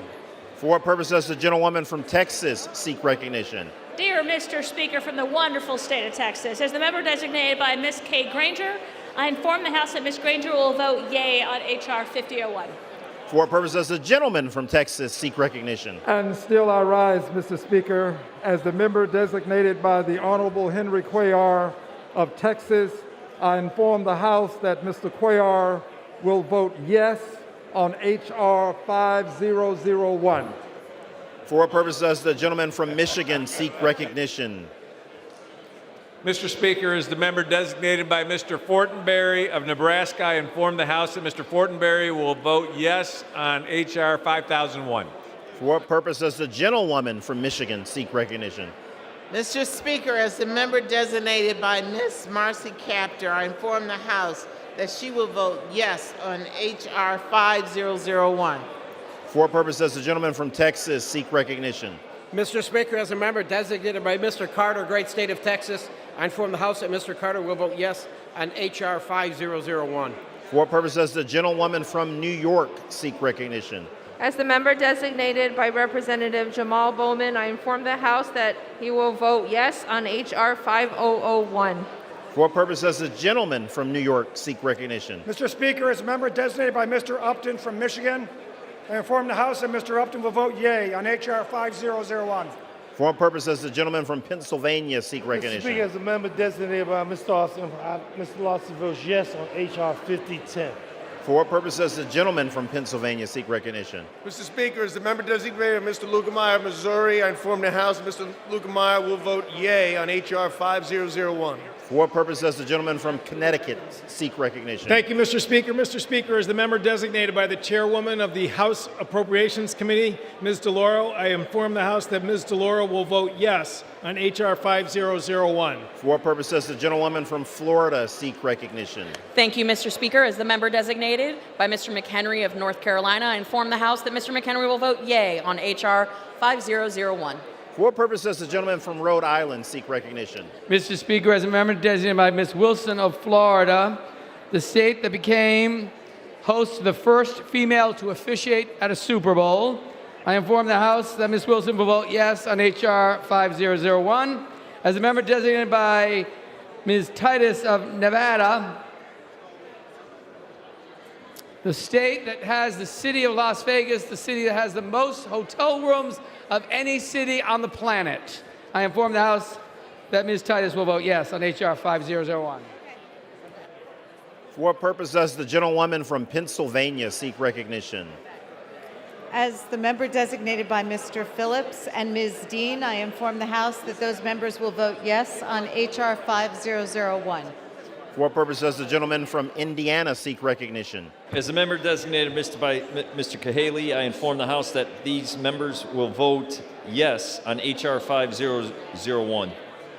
For what purpose does the gentleman from Florida seek recognition? Mr. Speaker, as the member designated by Mr. Jimenez of Florida, I inform the House that Mr. Jimenez will vote yea on H.R. 5001. For what purpose does the gentleman from Virginia seek recognition? Mr. Speaker, as the member designated by Mr. Neal of Massachusetts, Mr. Swazi of New York, Mr. Trone of Maryland, Mr. Lamb of Pennsylvania, Mr. Ryan of Ohio, Mr. Harder of California, and Mr. DeSanya of California, I inform the House that these 7 members will vote yes on H.R. 5001. For what purpose does the gentleman from California seek recognition? Mr. Speaker, as member designated by the following members, Garamendi, McNerney, Bordeaux, I inform the House that these members will vote yes on H.R. 5001. For what purpose does the gentleman from New York seek recognition? As a member designated by Mr. Golden, I inform the House that Mr. Golden will vote yes on H.R. 5001. For what purpose does the gentleman from North Carolina seek recognition? Mr. Speaker, as a member designated by Mr. Kildee of Michigan, I inform the House that Mr. Kildee will vote yes. He will vote yes on H.R. 5001. For what purpose does the gentleman from California seek recognition? As the member designated by Mr. Carnes, I inform the House that Mr. Carnes will vote aye on H.R. 5001. For what purpose does the gentlewoman from Florida seek recognition? As the member designated by Mr. Christ of Florida, I inform the House that Mr. Christ will vote yea on H.R. 5001. For what purpose does the gentleman from Texas? As the member designated by Mr. Tom Rice of the great state of South Carolina, I inform the House that he is a nay on H.R. 5001. Thank you, and I yield back.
The yeas are 397.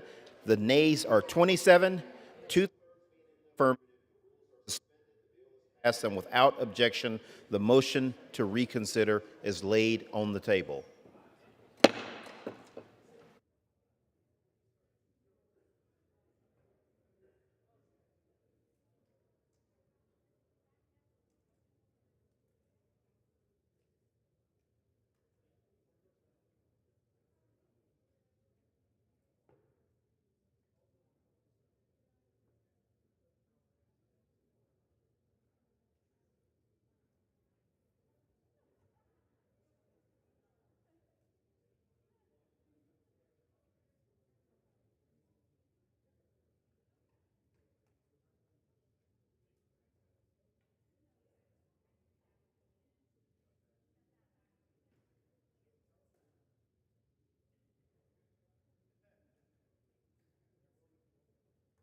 Okay, the chair will now entertain requests for 1-minute speeches. Purpose does the gentleman from Michigan seek recognition? Madam Speaker, I ask unanimous consent to address the House for 1 minute and to revise and amend my remarks. Without objection, the gentleman is recognized for 1 minute. Madam Speaker, today I rise to recognize Abortion Provider Appreciation Day.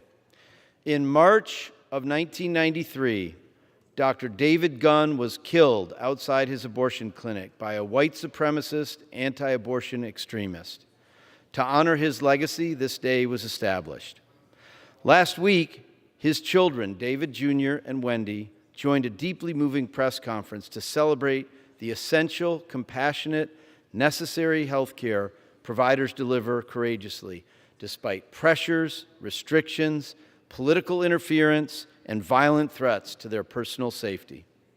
I want to recognize two incredible abortion providers and tireless advocates in my district, Renee Chelian, the founder of Northland Family Planning, and her daughter Lara, and the work these women do in our communities to make reproductive health care accessible to all. I urge my colleagues to join in this important affirmation of Congress's commitment to abortion providers. I yield back the balance of my time. For what purpose does the gentleman from Georgia seek recognition? Ask unanimous consent to address the House for 1 minute and to revise and extend my remarks. Without objection, the gentleman is recognized for 1 minute. Madam Speaker, I rise today to celebrate the tremendous season of the Savannah State University men's basketball team. The upset-minded Tigers have won their first Southern Intercollegiate Athletic Conference championship title since 1981. Topping off a 4-game win streak with a conference championship victory, the Tigers went into the SIAC championship game as the underdog against Benedict College. This historic team struggled throughout the season, entering the postseason 11-13, but came together as a team and found a way to win when it mattered most. I'm so proud of the team that head coach Horace Brodniks has put together at Savannah State University. He is helping these young men unlock their full athletic potential.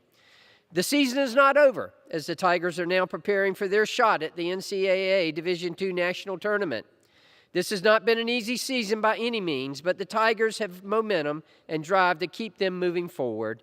Gentlemen, good luck in the tournament. Thank you, Madam Speaker, and I yield back.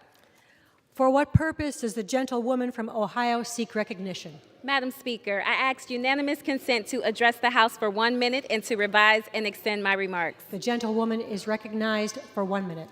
Madam Speaker, in just the last few weeks, Congress has sent a number of critical bills to President Biden's desk.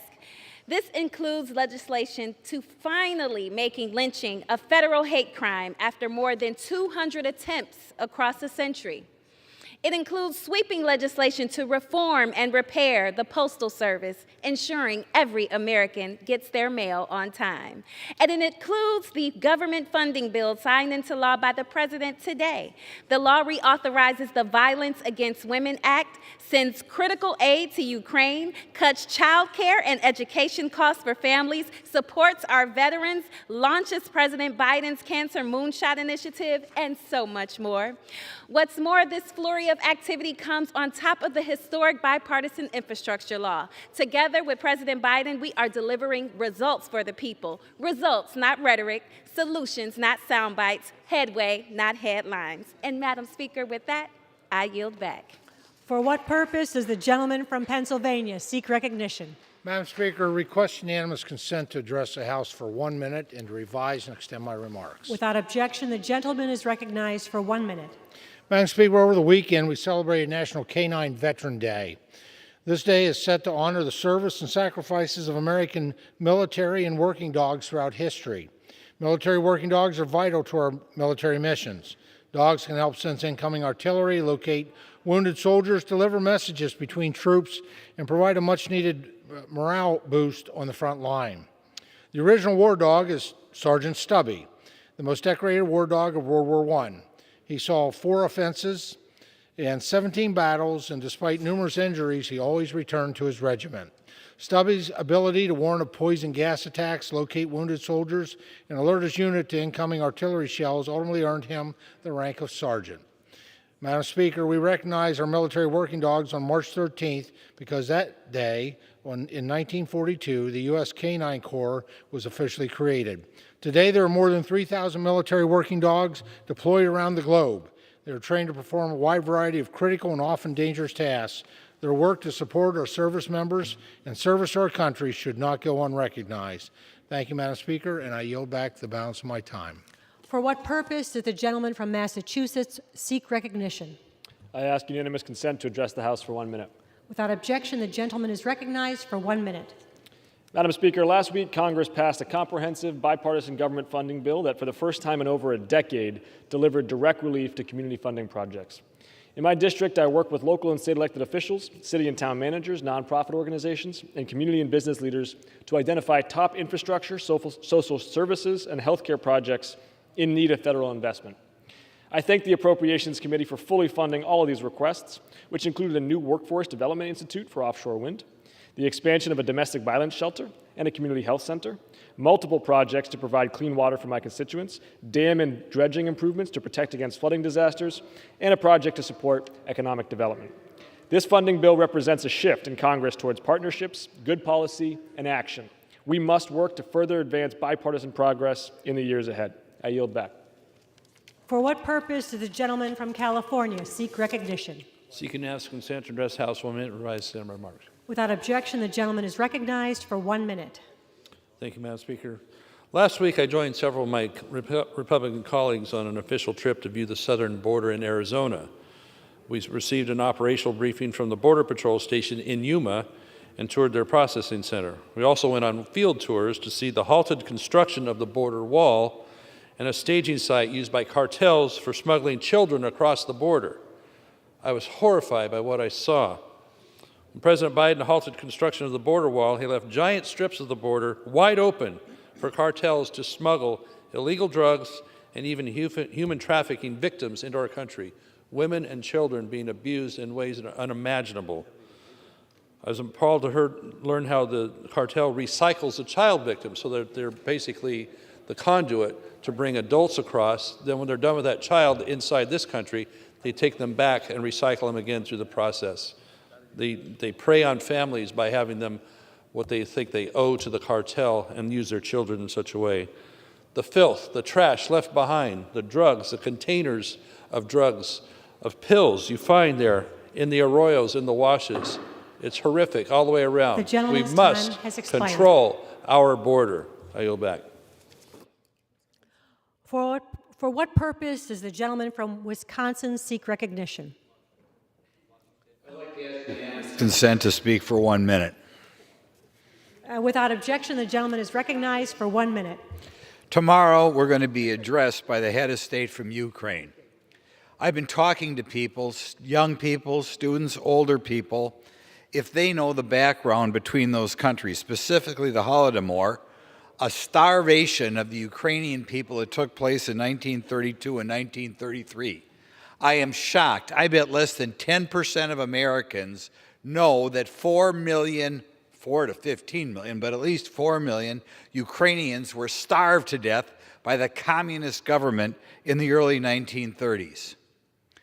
Even less, I'm sure, know that for misreporting this starvation, a guy by the name of Walter Durante from the New York Times received a Pulitzer Prize for covering it up. So this left-wing bias out of the New York Times is not something that started today. They, of course, hated the people who were starved because they were independent farmers, and the Communist Party hates independent, family-oriented people. So I call upon our educational institutions and our... The gentleman's time has expired. Thank you. Are there any other requests for 1 minute? Under the Speaker's announced policy of January 4th, 2021, the gentleman from Washington, Mr. Newhouse, is recognized for 60 minutes as the designee of the Minority Leader. Well, thank you very much, Madam Speaker. Before I begin, I would like to ask you for unanimous consent that all members may have 5 legislative days in which to revise and extend the remarks and include extraneous materials on the topic of my special order. Without objection. Thank you, Madam Speaker. I hope it's clear to all of my colleagues in this body that rural America faces a myriad of challenges.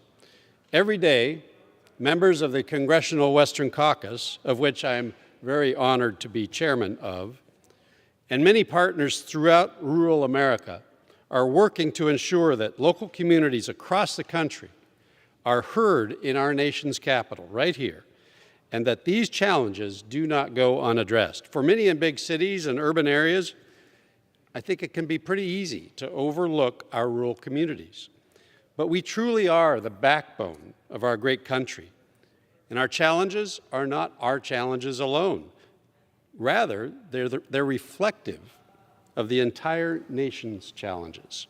Things like managing public lands and fulfilling the government's multi-purpose use doctrine, or supporting local economies and encouraging economic development, promoting critical infrastructure like roads and bridges and dams, ensuring a strong agricultural industry that feeds the world, and empowering the communities that we represent to embrace expanded domestic energy production and clean energy technologies.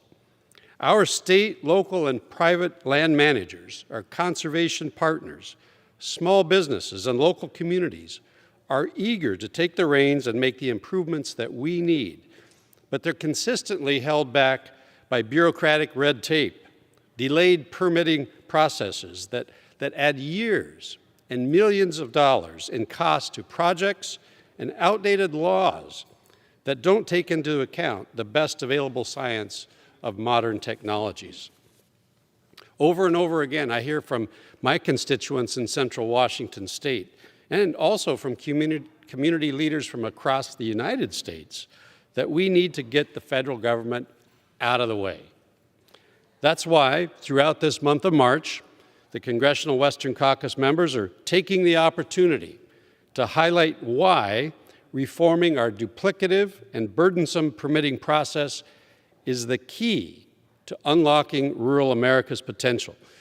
Madam Speaker, broken permitting systems negatively impact the progress that we could be making at nearly every step of the way. The National Environmental Protection Act, or what many refer to as NEPA, is one of the most egregious examples of a well-intentioned law turned into a bureaucratic nightmare for those of us who are working to improve the communities where we live, work, and farm. The Endangered Species Act is another. This landmark species protection law has become outdated, and it is now used as a weapon by serial litigators and misguided environmentalists who want nothing more than to sue and settle, wasting our limited government resources, which are stalling projects across the United States and disincentivizing investment in rural America. Both of these laws play an important role in protecting lands and waters and wildlife that we cherish throughout the West and across rural America. But because Congress has not been able to meaningfully reform them, they've actually begun to work against us. The ESA regulations can add decades to the permitting processes for forest management projects or projects that would help prevent catastrophic wildfires across the West. In my own home state of Washington, across the Pacific Northwest, the policy surrounding the northern spotted owl wreaked havoc on our forest industry, literally destroying local economies. Now our region experiences some of the worst wildfires in our nation's history. Madam Speaker, that is not a coincidence. Delays and roadblocks, and I intend to insert a pun there, Madam Speaker, that are caused by NEPA regulations have slowed or completely stopped infrastructure projects like highway improvements or installation of new hydropower technologies that generate clean energy and provide increased fish passage. Just last week, our members met with Secretary of the Interior, former Secretary of the Interior, David Bernhardt, who worked within the Trump administration to streamline inefficiencies and cut the environmental review process from 4.5 years, if you can believe that, down to no more than 2. The Biden administration, of course, is now reversing this progress and bending to politically motivated interest groups at the expense of rural communities. It's clear to us in the Western Caucus that it's time for Congress to act. For decades, rural America has been kept in regulatory limbo at the mercy of each changing administration.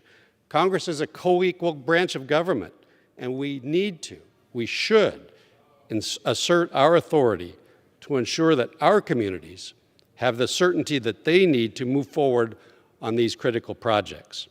Our rural communities deserve the investment and the development that is disincentivized by our broken permitting processes.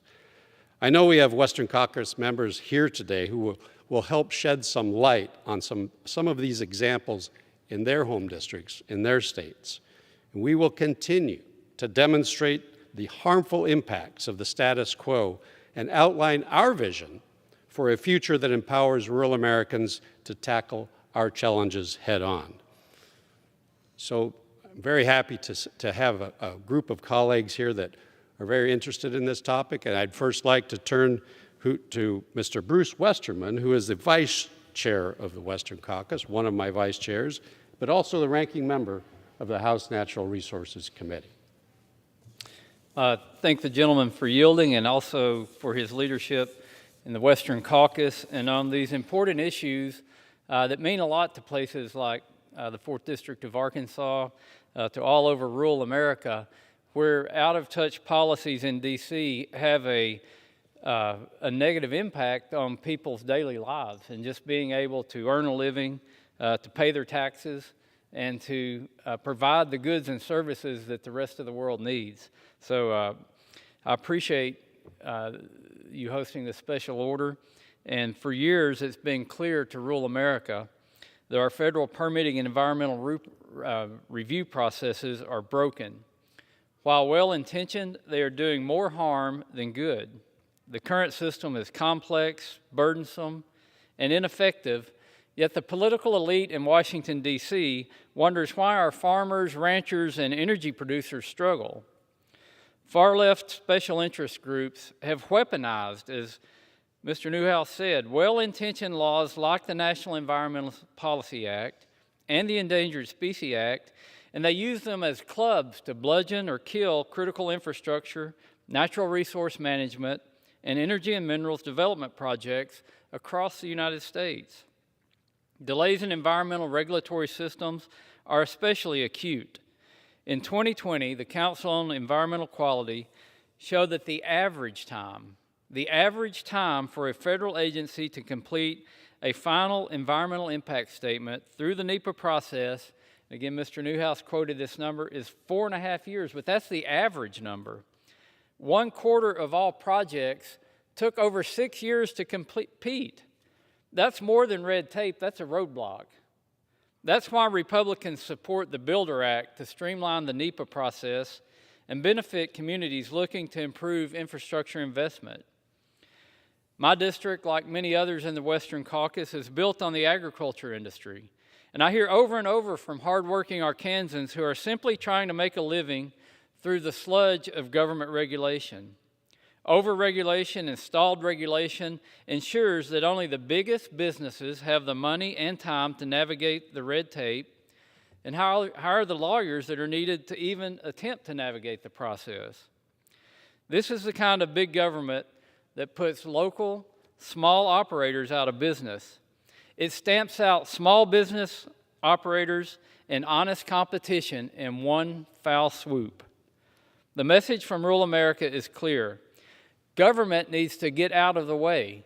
More than that, government needs to be part of the solution and not part of the problem. I think government's forgotten that it's the government of the people, by the people, and for the people, and that if you work for the government, you work for the people. It's not the other way around. There's no doubt that we should be good stewards of our environment and communities, but too often the free market, unburdened by government, is seen as the enemy of both. This is simply false. Streamlining a permitting process shouldn't be partisan, political, or picking sides. It can be a win for the environment, the economy, and our communities simultaneously. We do not need to choose just one. In fact, a healthy environment and a strong economy go hand in hand. Somehow we've got this idea that they're mutually exclusive and we can't have one without the other. Again, Republicans have the solutions to cutting the red tape. It's called the Builder Act. And by so doing, we can empower rural America and strengthen our nation's economy at the same time. I yield back to the gentleman from Washington.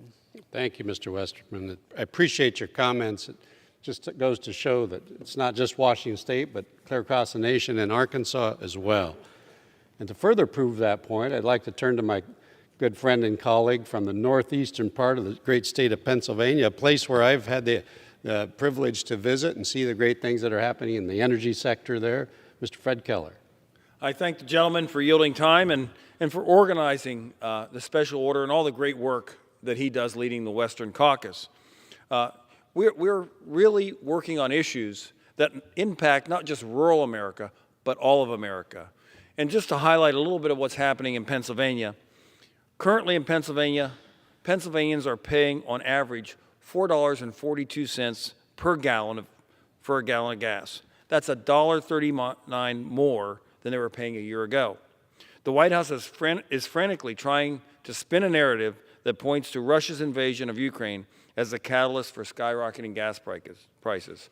The truth is that the Biden administration set this energy crisis into motion on day one of his term in office by cutting American pipelines and halting leases for drilling on federal lands. Blocking oil and natural gas drilling puts a stranglehold on domestic production and leads to higher prices for American families. Not only has the Biden administration diminished American energy independence, but he also gave Russia the confidence to weaponize its energy exports. Pair this with Biden's refusal to unleash American energy dominance, and you have a United States, our United States, that is dependent on tyrannical nations for energy. American energy is right beneath our feet. We must kick production into high gear. We heard the president stand here and talk about buy American, made American. Well, we can't do that without American energy. We can't build American infrastructure without American energy. And to unleash that energy, the Biden administration needs to start listening to the people, needs to trust in the energy producers. We produce energy in the United States more cleanly than any other nation on the face of the earth. We do it right, we do it environmental friendly, and we do not want to enrich people who want to do harm to us or our allies. That's what we need to do. We need expedited permits for LNG exporting facilities. We need to get through the permitting process for drilling. We need to make sure we can drill on federal lands. We need to make sure we complete pipelines. Those are the things that are halting American energy production, fueling inflation, and adding to the skyrocketing cost of energy for all Americans. It's costing more to fill up our gas tanks. It's costing more to run our businesses and heat our homes. Simply, it's avoidable if the Biden administration would just reverse its policies and go back to where we were just 1.5 short years ago, and that was energy independence. So thank you for the time today, and I look forward to working with you on many things that can help make America stronger and put Americans first. Thank you. Thank you, Mr. Keller. Thanks for reminding us that these policies and decisions have impacts not just domestically, but truly impact our relationships and our positions of strength throughout the world, and especially in a situation we find ourselves in today. Next, I'd like to turn to a good friend and colleague, someone I've served with for a long time, not only in the State House in Washington State, but here in the People's House in Washington, D.C., my friend Kathy McMorris Rogers, who's the ranking member on the Energy and Commerce Committee. Well, I thank the gentleman, my good friend Dan Newhouse, chairman of the Western Caucus, for your great leadership, for bringing us together tonight.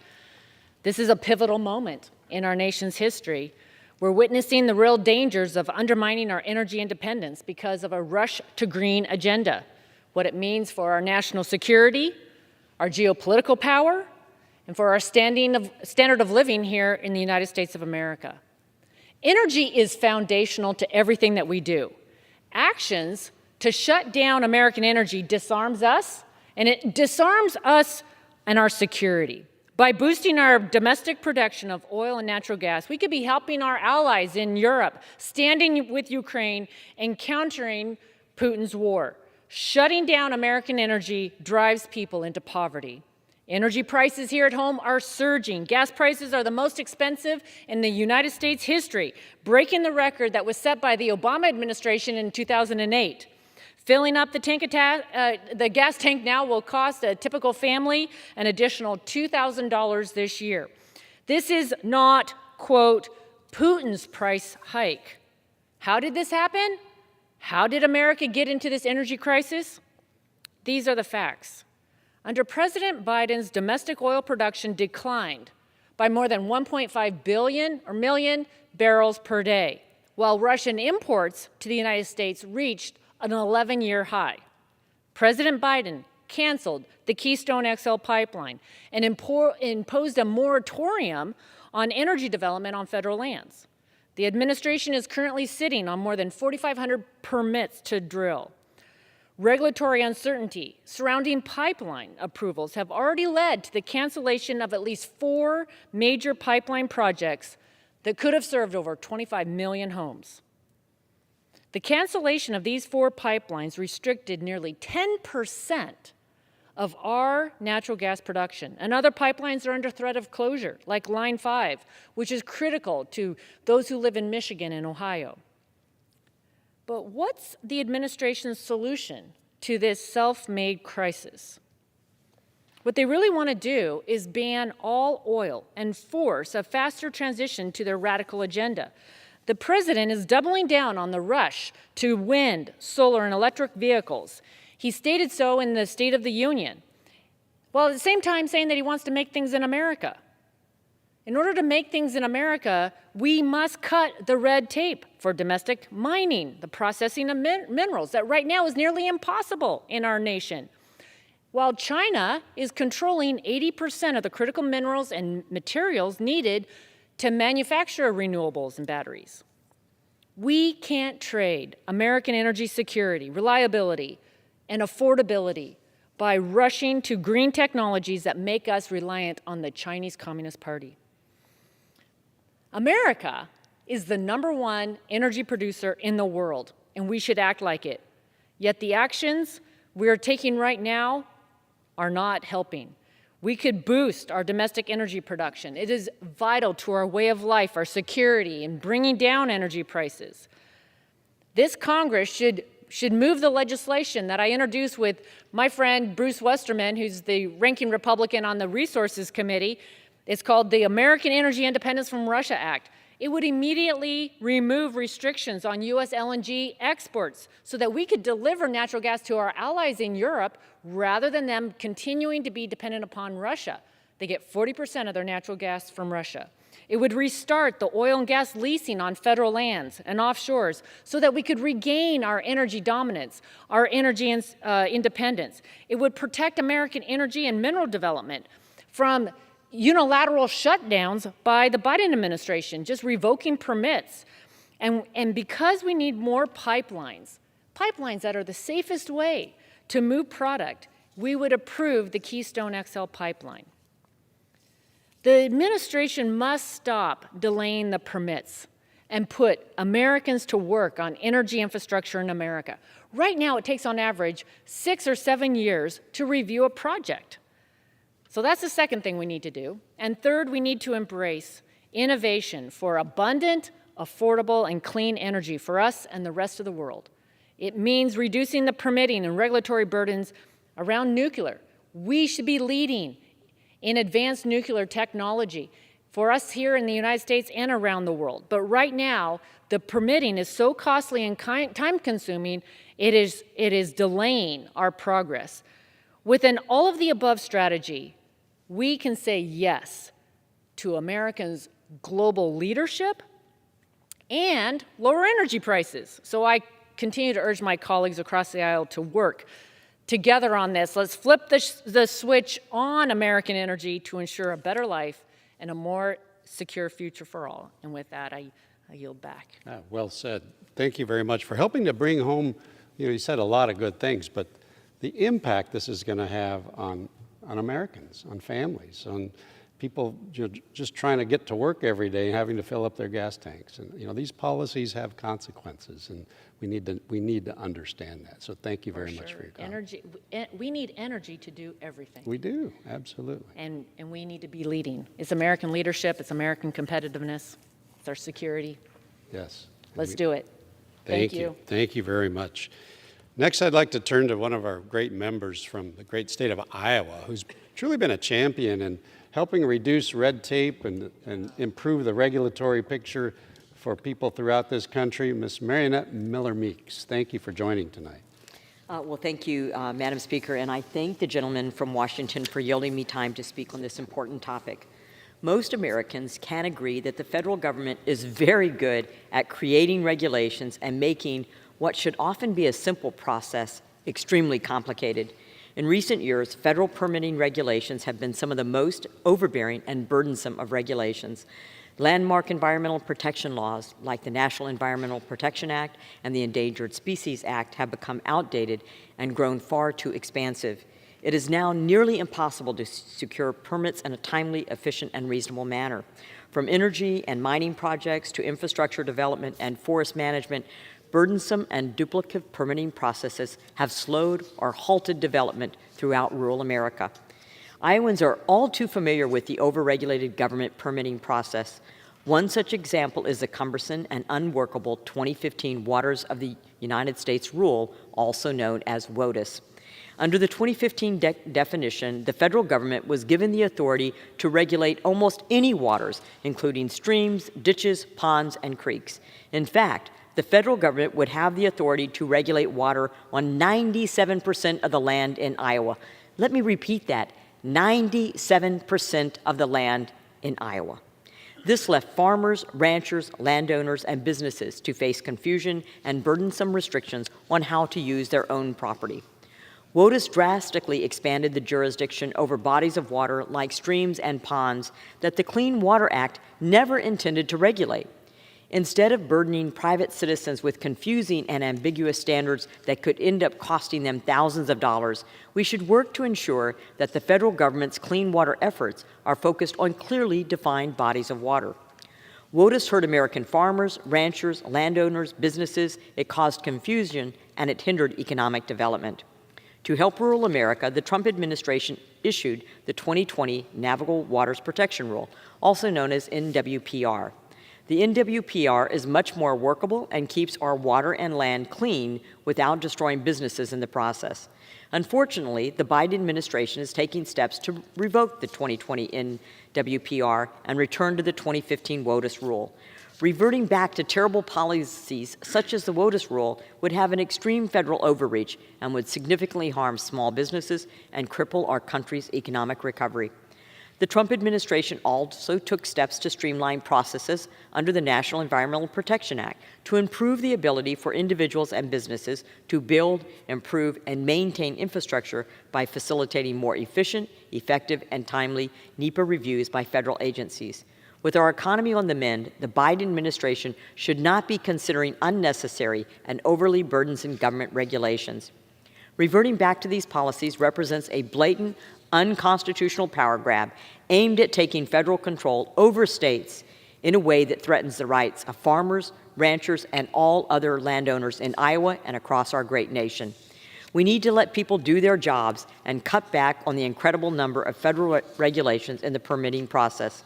We can protect our nation's waterways and make improvements to infrastructure without burdensome regulations. In Iowa and in rural communities throughout the country, we recognize that farmers and ranchers are the original conservationists and that bureaucratic red tape does not help us grow, prosper, protect our water and our land. Thank you, Madam Speaker, and thank you, Chair of the Western Caucus, Representative Newhouse. I yield the remainder of my time to the gentleman from Washington. Thank you very much, and I appreciate your work on WOTUS and the navigable waters issue.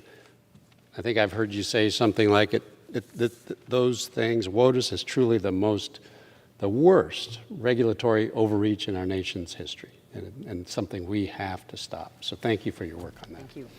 I'd like to go just a little bit south from the state of Washington to another state that adjoins my state. And the good gentleman from Oregon, in his first term in Congress, but just doing an excellent job, and I'm just delighted to have him part of this effort, Mr. Cliff Benz. Thank you, Congressman Newhouse, and thank you, Madam Speaker.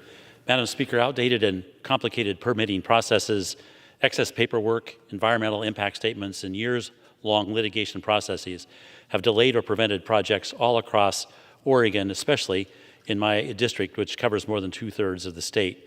Federal permitting involves too many agencies and too many bureaucrats. As far as federal agencies are concerned, there are no consequences for time lost or money spent. Nowhere is this problem more pronounced than in forest management. For decades, Congress has stacked process upon process, creating more and more red tape for agencies to deal with. Of course, we want to know what the impact of a project will be. However, when the processes of determining that impact stall action for up to 20 years, the system is obviously broken. With over 70 million acres of our national forest at high or moderate risk of wildfire, there is an urgent need to reduce the amount of unneeded and dangerous fuel. We have seen the tragic results of inaction as millions of acres of our beautiful forests burn each year, including over 10 million acres in 2020 alone and over 7 million acres in 2021. In my home state of Oregon, over 1 million acres burned last year in the Labor Day fires. Last summer, smoke from the massive Oregon bootleg fire spread across the entire United States, visibly fouling the air and poisoning people even here in Washington, D.C. The Biden administration issued a 10-year plan acknowledging the wildfire and forest health crisis and calling for treatment of an additional 20 million acres of the national forest system, a fraction of what is actually necessary. Congress recently provided the Forest Service with over $6 billion in the Bipartisan Infrastructure and Jobs Act to increase hazardous fuels reduction and forest restoration activities. The agency, however, remains buried in red tape, endless analysis, and frivolous litigation. A 2014 GAO report found that the United States Forest Service did more of the most costly and time-consuming NEPA reviews than any other federal agency. These National Environmental Policy Act reviews often require the Forest Service to spend over $1 million to complete paperwork, and then they take an average of almost 5 years to merely authorize small and inconsequential forest thinning projects intended to reduce the risk of catastrophic wildfire to our forests and communities. While precious time is wasted, massive wildfires rage on, dumping billions of tons of toxic, cancer-causing pollution into our air. This is an environmental disaster rapidly becoming a nightmare. Congress must take action to give the Forest Service additional tools to reduce the time, cost, and litigation that delay the agency from authorizing and implementing these critical projects. I'm proud to be a co-sponsor of the Resilient Federal Forest Act, which would do just that. Earlier this year, I expressed my concern on this very floor about the so-called River Democracy Act, currently pending in the Senate. It would place new management restrictions on some 3 million acres of federal land in Oregon by establishing a 1-mile-wide scenic buffer along some 4,700 miles of creeks and in some areas, dry gulches. The Forest Service recently reported that over half of the 2 million Forest Service acres of land impacted by this act is at high risk for wildfire. Treating these acres only becomes more difficult, if not impossible, with these types of designations. It's time to overhaul our nation's permitting and NEPA process. Current laws and agency rules hand far too much power to litigation groups that sue and settle tactics, to profit off our tax dollars by delaying and in some cases preventing important restoration projects. We need serious, thoughtful reform to put an end to this abuse. I am glad my colleagues share my determination to make that happen, and hopefully it will be a bipartisan process. Madam Speaker, I'll yield back to you, Congressman Newhouse. Thank you. Thank you, Mr. Benson. Thanks for focusing on a very important issue for us in the West. Sure. You know, every summer we hear the West is burning. We've got to change our policies in order to prevent that loss of property, loss of life, the detriment to our environment. I'd like to turn the floor over now to someone who's, you know, we're the Western Caucus, right? But we have members from all over the country. And one of our members represents almost the furthest east in our caucus, the good gentleman from the great state of Georgia and the beautiful community of Savannah, Mr. Buddy Carter. I thank the gentleman for yielding. Madam Speaker, President Biden wants to build back better. What he doesn't realize is that first, we must be able to build. Many otherwise shovel-ready infrastructure projects get trapped in bureaucratic gridlock for years. Developers routinely find themselves navigating environmental reviews that require up to over 60 authorizations from as many as 13 different federal agencies. Projects starting today with new funding from the infrastructure deal won't be realized for 5 to 7 years, if not longer. After years of project design, engineering, planning, and financing, the 2 to 4 year permitting process commences. This pushing orders for new windmills, solar panels, transmission lines, charging stations, construction equipment, steel, concrete, labor contracts, and whatever else a project may need years into the future. Only after all of that can the 2 to 3 years of construction begin. The Federal Permitting Improvement Steering Council analyzed 69 major projects and found that bureaucratic delays cost developers $100 billion. New wind and solar projects take 2.3 years on average to receive federal permits, 3.3 years for electricity transmission projects, and 4.7 years for major new road projects. This contrasts with the ambitious and radical climate goals Democrats have set, calling for a 50% reduction in emissions by 2030. In that case, a 7 to 10 year development timeline is entirely too long or realistic. Permitting challenges have resulted in extended delays and creating a chilling effect on new infrastructure investment. This isn't just a sacrifice of time. Perhaps worse, it costs money. A lot of money. 20 to 30% of total project funding is wasted on unnecessary red tape. We are wasting millions of dollars a year by just waiting. Instead of fixing that well-known issue, Democrats chose to throw more money at the problem. Now we see how this has brought on record inflation.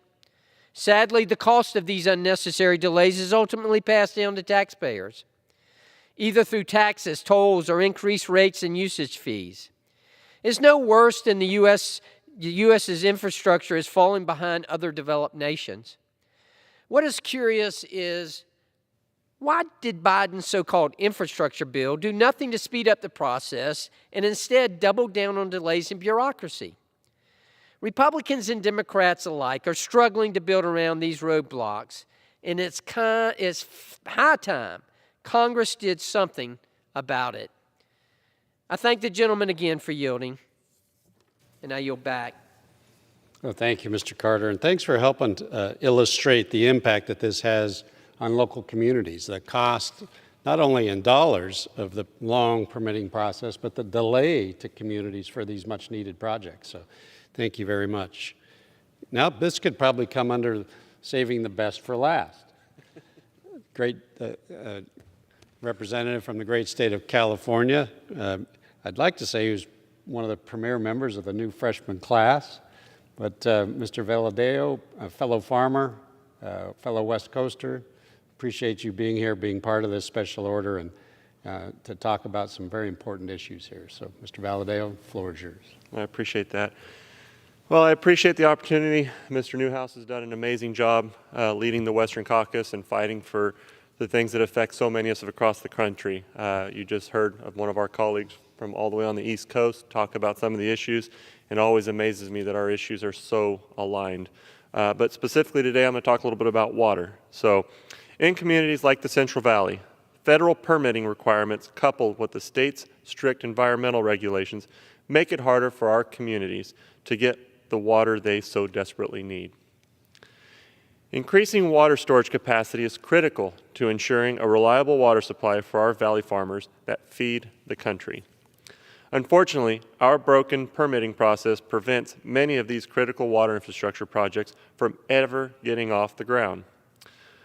We need to fix complex and contradictory laws, court decisions, and regulations at the state and federal levels that hinder our water storage infrastructure. Layers of unnecessary bureaucracy and red tape in permitting decisions have blocked much of the needed progress on a long list of projects, from water storage to energy production to highways. The government red tape in permitting is not only affecting water storage, it is also having a devastating effect on our nation's energy supply. There is a backlog of over 4,600 permits to drill pending under the Biden administration. And even though federal law requires approval of the permits on federal lands within 30 days, permits often languish at Department of Interior for a year or more. This government red tape is hurting families in the Central Valley and across the country in the form of higher gas prices. It's time for the government bureaucracy to get out of the way so we can once again become energy independent. There is no reason that streamlining the federal permitting process should be a controversial issue. Rural communities like the one I represent are tired of burdensome government regulations holding them back. Greater efficiency in the federal permitting process is critical for getting water to those in the Central Valley that need it most. And as we saw from other colleagues that spoke before us, this isn't just a California issue. And I know that the chairman here, Mr. Newhouse, and I our districts are a lot alike. We both grow a lot of different commodities, and we're proud of our districts, but we both need something that makes it all possible, and that's water and energy. So I thank you for your leadership on these important issues, and thanks for giving me the opportunity. And I yield back to the gentleman from Washington. Great. Thank you very, very much, Mr. Valadao. And you're right. What's more precious than water? And those of us in the West understand that very well. So, Madam Speaker, let me just say I'm very grateful to have colleagues from across this great country join me tonight to talk about these issues, to discuss our efforts in the Western Caucus as it relates to Permitting Month. As you have heard, the broken processes surrounding permitting throughout the federal government has truly kneecapped our rural communities. It's slowed progress, and it's cost millions and millions of dollars. So in order to truly unleash American potential, we have got to reform this process. And we will, being the Western Caucus and those of us in Congress, we will continue to advocate for common sense policies that are going to do just that. So with those words, Madam Speaker, I'd like to thank you. Thank you very much for the special order opportunity this evening, and I will yield back the balance of my time. Pursuant to Section 11B of House Resolution 188, the House stands adjourned until 10 a.m. tomorrow morning for morning hour debate and noon for legislative business.